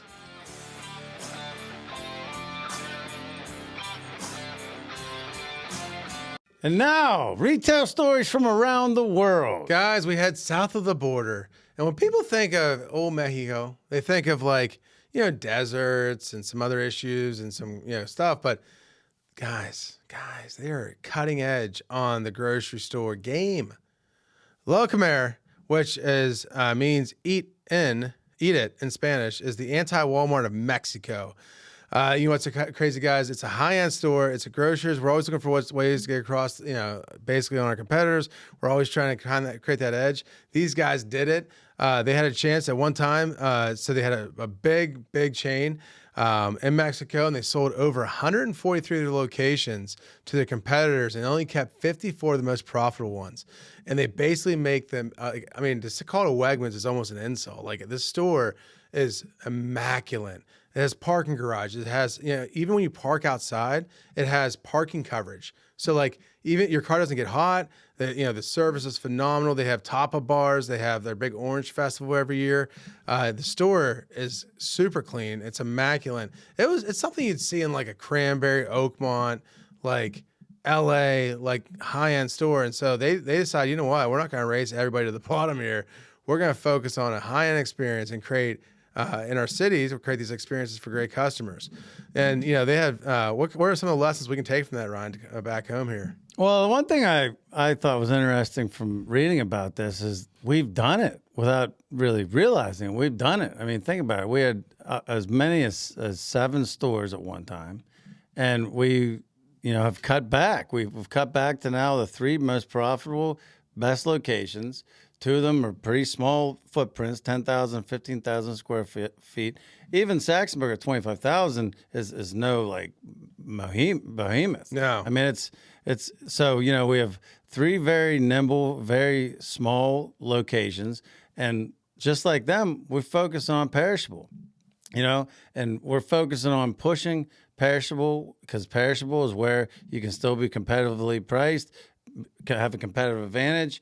We have good quality because we have 6 trucks coming a week between our suppliers.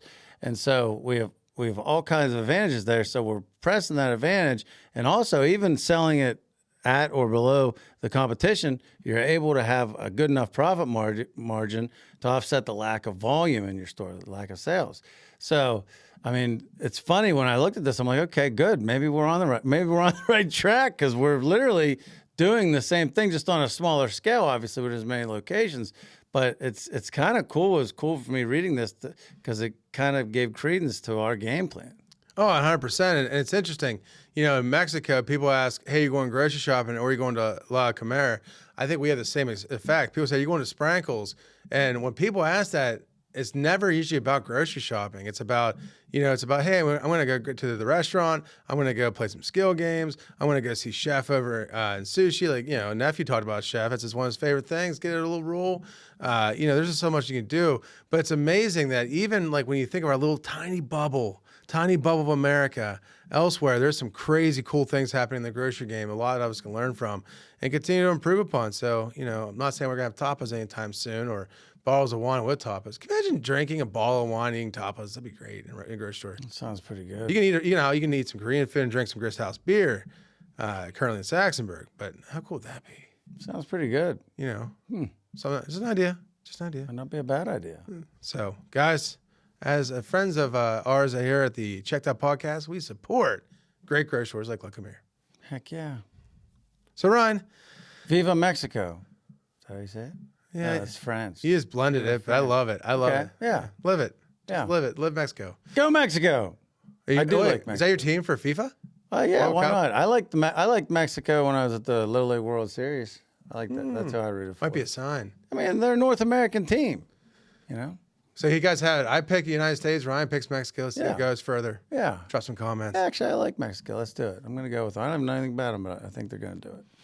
Well, Ryan, I'm here today to listen about your retail story. My retail story is a good. It's a good one. It's not the notes, right? No. Okay. No, it's a good retail story. No, my retail story is a good retail story. I actually, this isn't even in the notes. I just thought of it on the fly. I want to tell us on the fly. We were talking to Colt. Colt told us about how he kind of came up with, his outside the box thinking. We talked about how, you've had some influence on him with the outside the box, putting different things in our stores that, like sushi that nobody would have thought to put in the stores. And one thing I remember way back was when we went to that McEnany trade show. Now they've sold to Hackney, but McEnany Brothers. And we first got the sheet and were presented with having skill games in our store. And I remember I'm going to talk, we've had all 3 stores had a different way of kind of getting them in and all that kind of stuff. But the Katanning progression is what I'm going to talk about. So Katanning, Pennsylvania, at the time, there wasn't all the skill games around. Some of the clubs had a couple of things right after the legislation was passed and stuff like that, but it wasn't like a real common thing.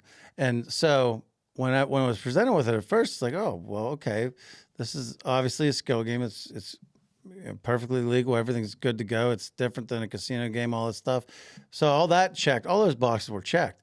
But like, it's still, as a small grocer, it was like, okay, how is this going to play together? Because obviously our customers are going to enjoy this. It could bring in some nice revenue that we could use for some things we haven't been able to provide before, like health benefits.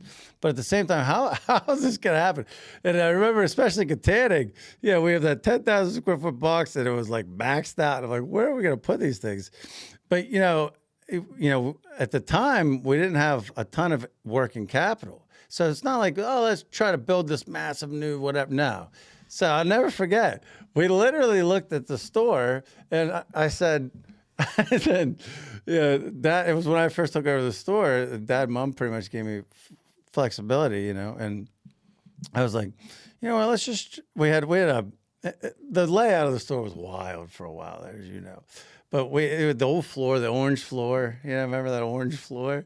And we had the orange floor, and there was all kinds of different levels on the floor, cracks, and it was a mess. We have a new floor now, thankfully. But so at the very corner of the front of the store, for some reason, 30 years ago, 40 years ago, somebody decided that'd be a good spot there wasn't the skill room now. It was blocked off. If you remember, there was like a claw machine it was a claw machine. And back before we really were up and took care of the store, the claw machine was used in some different ways. That'd be another story for another day. But anyways, so there was a claw machine and there was like, gumball machine or whatever. So I'm thinking, how much money are we making off that thing? It was like $25 a quarter. It was some dumb number, and it was like this old raggedy claw machine. The stuffed animals were as old as I was. You know what I mean? Like the originals. Yeah. So I'm thinking, how much are people really going to be upset if we pull this claw machine out of here? And so we got the claw machine in the back, and we threw a skill game, and like on the front wall of the store. So the person was sitting in their stool, literally like in the aisle. Like we have the wall of values, and then we had the pallet displays where the sushi is now of all of our extra values. And then there was this alleyway along the front wall. So we slapped in a machine, like the player, and the thing was amazing was it worked. Like there was people playing all day. There was people complaining, coming to the front office and complaining because the person was on the machine and had been on the machine for like an hour, and they were waiting for this machine. They wanted us to tell them to get off. I mean, it's first come, first serve. So then we decided, okay, let's get two. We said, so we slid two in there. So you're there. You're there as a customer. You're coming in now. Oh yeah, I've got Tides on sale. Okay, great. Oh, I'll get my newspaper. Okay, great. Oh, they have water, 24 packs. Oh yeah, I get one of those. And then all of a sudden, oh, sorry, ma'am. As you pound your cart into the butt of this lady trying to play the skill game, you had two of them. Well, then people were still complaining that they've been on the machine too long. This is the best. You know where the thing, aisle 4, how there's like open space? We popped two there. So like there was two up there with people's butts literally getting pounded by carts that people try to shop. Then we had two similarly in aisle 4. So I need some napkins. Boom! You run into Joe, who's on a heater pulling back. He's playing the best skill of his life, and then so that's how it lived for a while until we built the Charlie's room, and we got that done. But do you remember that? Oh my gosh. It's so funny. Like the evolution? Oh, no. I remember we had the Revolutionary. We're going to bring it back out. We had two Revolutionary War characters. We did a video right there with these where the coffee bar is now. And the best part about it, it's like the guy gets hit with a car and he's like, hey, do you mind passing me that? So the guy literally reaches down to the shelf and like pulls up a can. The guy's like, no, the other can. He's like, oh, okay.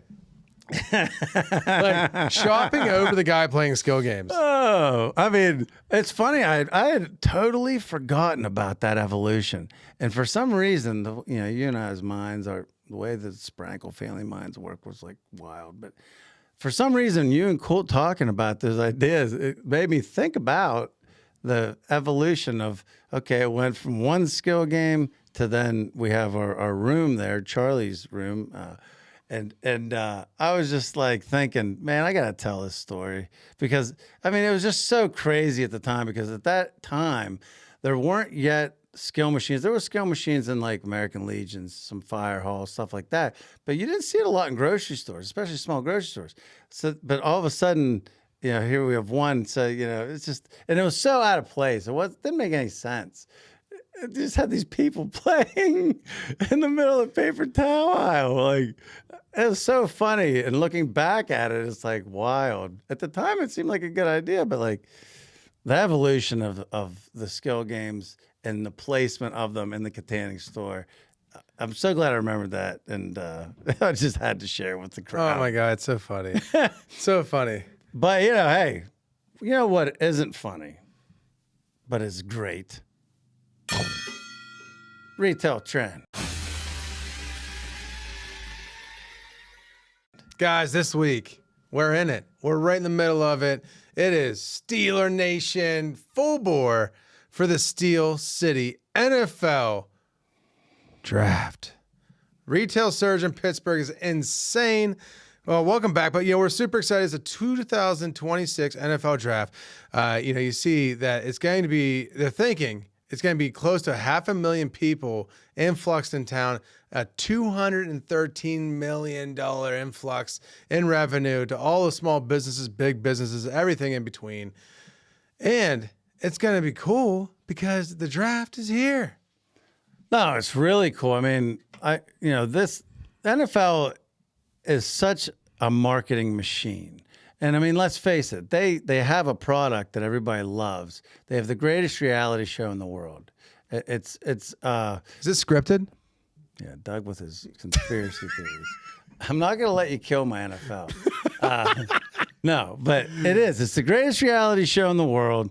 And they know it, but the evolution, talk about evolution again. Evolution of the NFL, the marketing from, the invention of the Super Bowl, from having two conferences and then having them battle out in the Super Bowl, and then, developing the Super Bowl, developing the entertainment around the Super Bowl. Remember the thrill of your first childhood game, maybe tic-tac-toe? Genuine Pennsylvania skill games captures that excitement, offering easy-to-play, win-every-time experiences at your favorite local spots. Imagine a game where a little skill consistently turns credits into cash prizes. A game you can enjoy with others and even help them win. No need to just imagine. Genuine Pennsylvania skill games, championed by the PA Skill Alliance, are real. Go to paskillalliance.org for more information.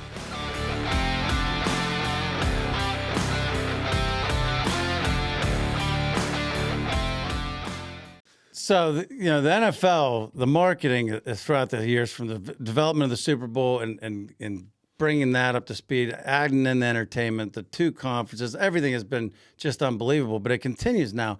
They used to do the draft, just, a couple guys with phones and cigarettes in the 70s, sitting in a room in New York just doing it. And then they developed it into more of a spectacle in New York. And now, what a genius idea. They kind of took a page out of like college game day in the NCAA, but like having it at the host cities around the stadiums is genius. I mean, last year in Green Bay, sea of people, unbelievable. But like from Pittsburgh's perspective, in the greater Pittsburgh region, from a retailer's perspective, it's another great event. It's another opportunity to have sales and to, people are going to be hosting their own parties, watching the draft. I mean, it's created a whole new surge of revenue for retailers. So, I mean, the NFL they just keep on bringing it home. But everything that they do benefits retailers more than anybody, as far as from a financial standpoint, by adding another spike, another reason to get some incremental sales, which, as we know, very important to get those incremental sales above and beyond the fixed, cost of the business. Oh, no, the NFL is the number one driver of retail sales from an event standpoint, like there is. And so, products and brands are made and saved in that. So we're excited to watch it this week. Who do you think number one draft pick is going to be? Oh, if it's not Fernando Mendoza, the Heisman Trophy winner from Indiana, national champion quarterback, I mean, the guy makes every throw. He's 6'4", 230. He can run, he's smart. I mean, and he's very personable. So like, you know, he's gonna be a great brand ambassador. He's gonna be a guy that can lead your organization, be the face of your organization. He's gonna sell. I mean, you know, the draft jersey surge. I mean, as soon as he's announced officially as the Raider quarterback, which unless they're morons or there's some weird thing in the testing that they do on him or whatever, I mean, he's gonna be the Raiders quarterback. And as soon as he is officially announced, that jersey is going to be off the charts. I mean, they're going to sell 10 million jerseys overnight. You might buy one. It's unbelievable. I might. I like Fernando. I mean, but it's just such a cool thing having it here in Pittsburgh. It's just such a cool event, such a cool experience, such a cool opportunity for us as retailers. Can't wait. But Ryan, I've been hungry this whole show, and I always like to see what's in the bag. Yeah, Ryan's grocery list. Yo, I'm glad it's not the movie 7. Oh my God, he gave it away. No, they didn't see it. They didn't see it. Saw You it. didn't see anything out there.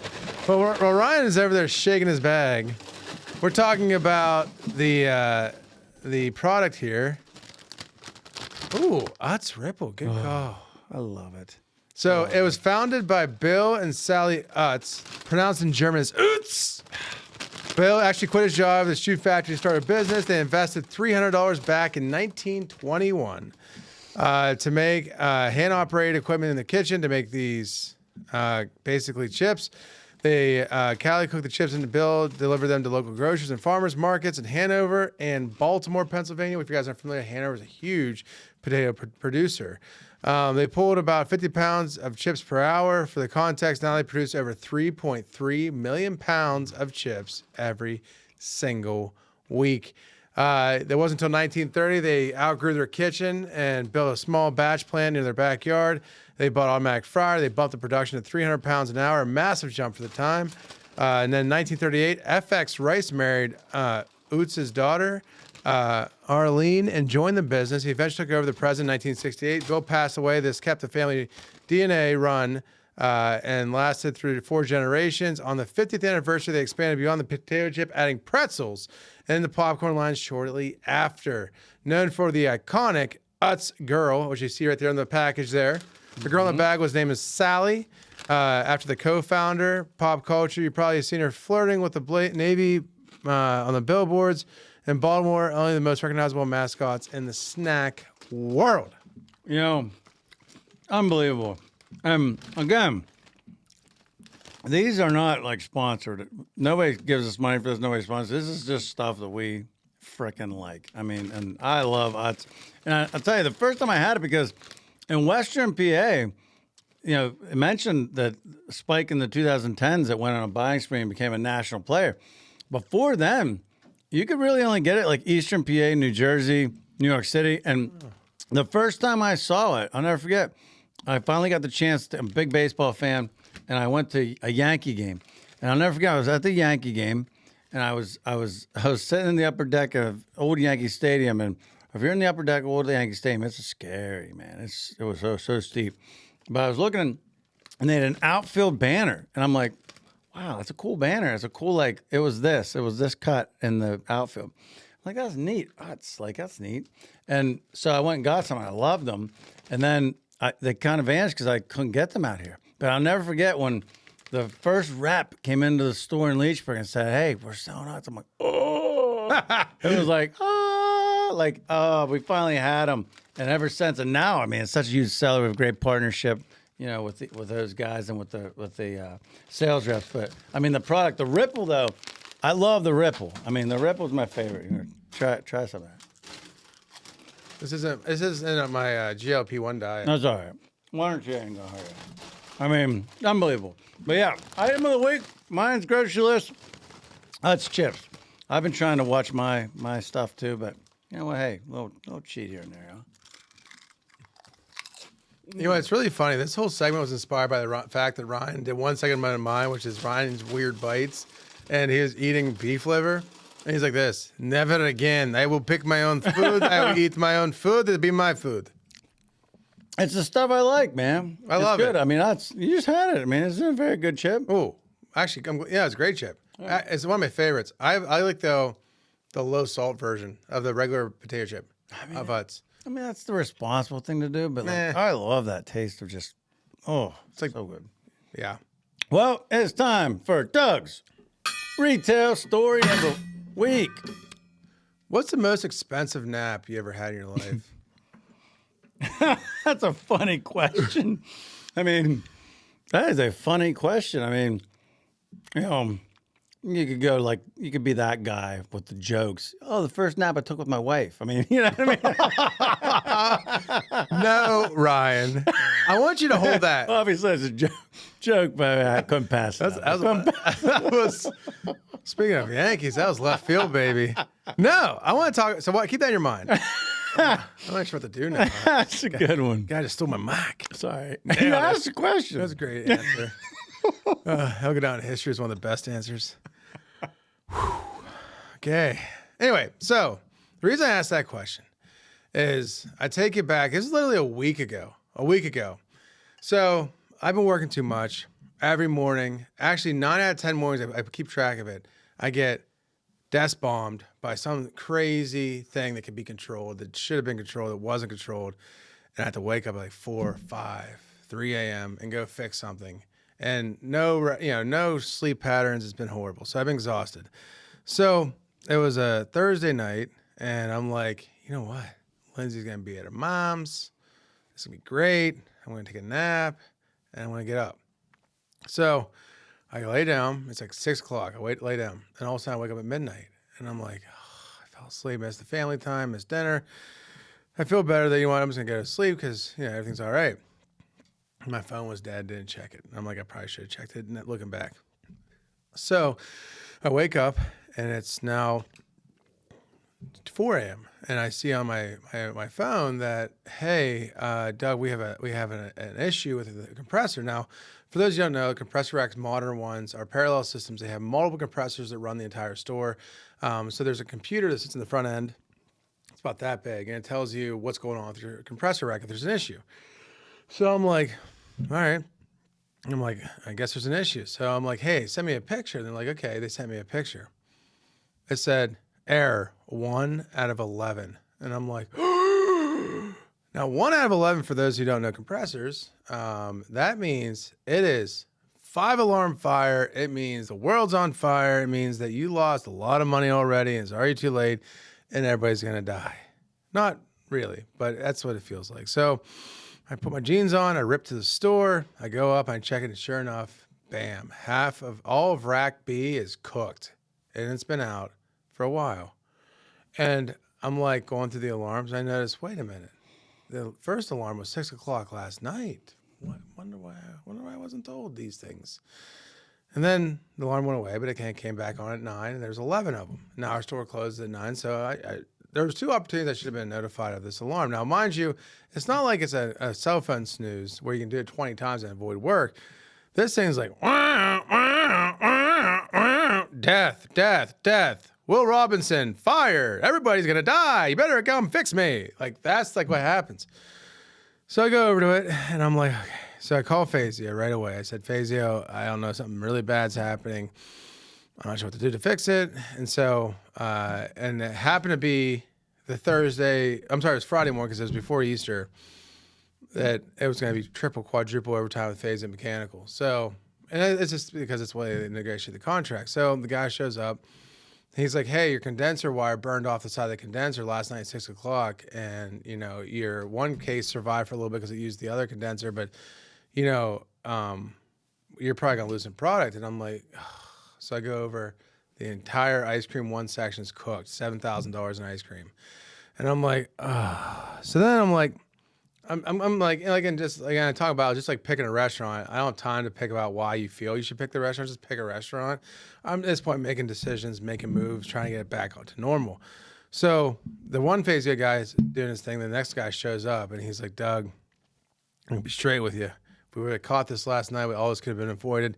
You're gonna need 200 pounds of gas, just the gas. So for all you who don't know how much gas is, it's like $50, $60 a pound, and there's, what is that?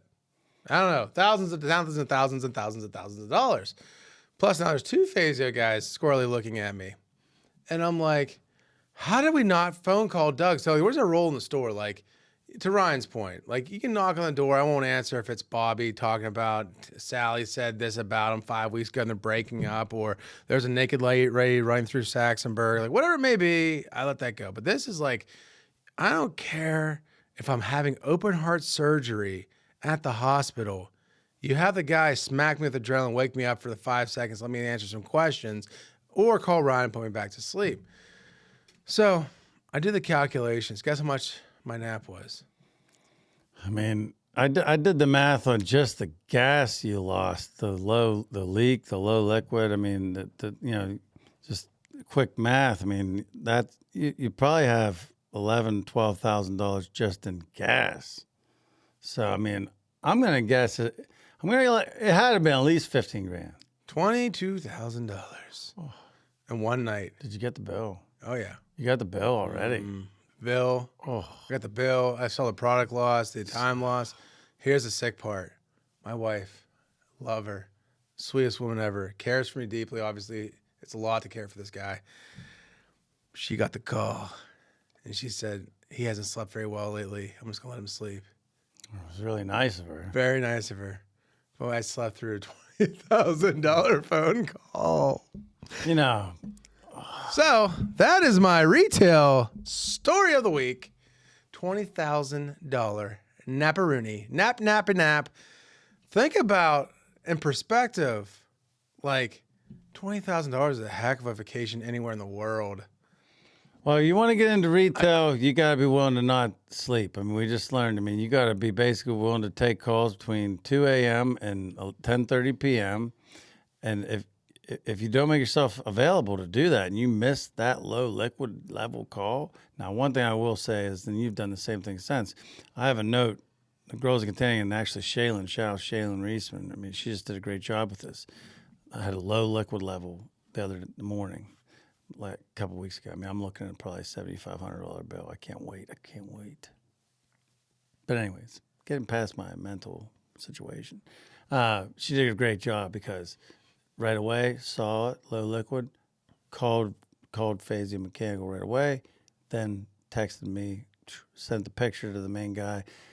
But I learned because I had a $19,000 situation 2 years ago. And the thing that's so frustrating is, we did all that work. Everybody did all that work. And you have this beautiful sales week and this great Easter ad and everything lining up, getting ready for the family weekend, and boom, just talk about a torpedo. Talk about a desk bomber. That's the ultimate desk. A two-phasio mechanical truck tech bomb after your cases are done for 12 hours it's not, an atomic bomb would be a stretch, but it's probably a couple warheads, couple Patriot missiles or something. You know what's the scary thing, though? They're phenomenal what they do. And Yeah, 99 times out of 100, they're going to fix it the first time. Oh, they're very good. Right, but like it's funny though. You pay for what you get. You get the best. But like it's like whoa. So what was your cost on your nap? What was the most expensive nap you thought I was going to say? I mean, other than my joke, which is only a funny joke because my wife, probably makes more than I do on paper. But no, my most expensive nap, I don't know, man, because there's been some costly naps. I remember one time I lost an employee on a nap when I was managing Vandergrift. Like as far as No. like location, they like lost. No. They like play hide and go seek and lost. Oh, No, I it was in the early days, and we were doing a lot of this work ourselves. And it was a small store. I was trying to revitalize it, so I was trying to save on labor so I could get cash flow to a point we could make some moves. And so I was working the night trucks. Actually, Cam, my daughter Cam, she was 10, and I had her doing the night trucks with me. We would have whatever her favorite music was, and I was trying to really make it decent. And we would pound the truck out. Well, I'd pound the truck out, then I'd go home and take like a 3 or 4 hour nap. Then I'd come back and do the administrative stuff and handle the afternoon rush. It was a daily thing. Well, 2 days a week, 3 days a week, whatever. But anyways, so I do the truck and I'm exhausted. It's like those stretches. You got like 6 straight days where it's just grueling. And so I go home and I take a nap. And my phone, I normally in our business, you got to make sure you have a charged phone. And it died and it was dead. And I fell asleep, and I woke up, and I'll go back in the store. Well, you didn't answer your phone. You didn't answer your phone. Oh, sorry, it died. Well, here, the produce person had a tiff with the grocery guy, and because neither one of them could handle their emotions, the produce person, who was a decent produce person, we had a lot of time invested in that person, they ended up quitting, enrolling, and they weren't answering phone calls. They just quit. So we lost a good person, because if they would have caught me, I would have been able to talk them through it. But I lost a good person because of that nap. But that's the thing, when you're in a small business, especially grocery world, and you're the guy that's in charge or the girl that's in charge, you really can't sleep on it, man. I mean, you got to be available 24/7, as we know, 2 a.m. in the morning. But anyways, yeah, that's probably the most expensive nap I can think of. I'm sure there was expensive ones, but I mean, that's off the top of my head. Yeah, guys, so don't sleep. Just don't sleep. Don't sleep. And like we've joked around, Brand caught me. I mean, I sleep with my phone. I do. Like I caught myself this morning. I woke up and I had my phone. It was like literally, it was like my pillow. No, I like the picture where you think it's a binky, and you're like this with your phone, and you have a little binky, and you're holding this, and you're sleeping. And then all of a sudden the phone rings, and you push your binky into it. Wow. Well, everybody, on that note, it's been a great episode. Colt Sprankle, my son, very proud. His nephew, we're amazing guest. He did a great job. We're very proud of him. A lot of time went into that little guy, and he's not a little guy anymore. He's taller than me. But, it's a very proud moment for a dad to see a guy stand up like that. But that's our time for the day. From Cheesesteak Grill, the NFL Draft Floor, the game changer is coming faster than we've ever seen. And we know it in retail. And Checked Out Podcast, we try to stay up on top of the trends. We try to bring them to you with a little humor. And we thank you for watching. So, guys, looking forward to it. Hope you guys enjoyed the desk bomber. Hope you guys enjoyed all the great stories. And, get yourself a bag of chips, try it out. Let us know what you think in the comments. Make sure you check us out at the Checked Out Podcast, Retail Stories, and a big shout out to our friends at PA Skill Alliance. Guys, if you're playing genuine Pennsylvania skill games, you're helping keep the lights on for your local fraternity order, your local VFW, your local American Legion. You're helping keep your firefighters safe, and you're helping keep your community strong, and you're promoting your Main Street, not Wall Street. As always, guys, we can't do what we do without you. Come and see us. Check us out right here at the Checked Out Podcast. Woo!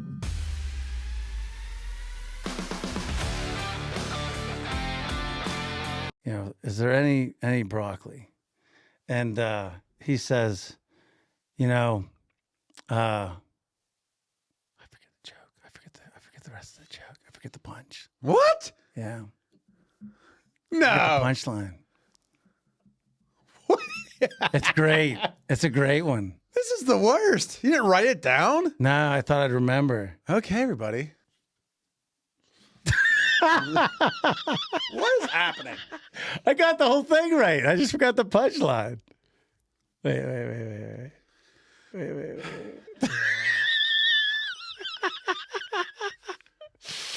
How's this even happen? Where the hell is it at? Okay. God, I text my wife a lot. That's probably a good thing.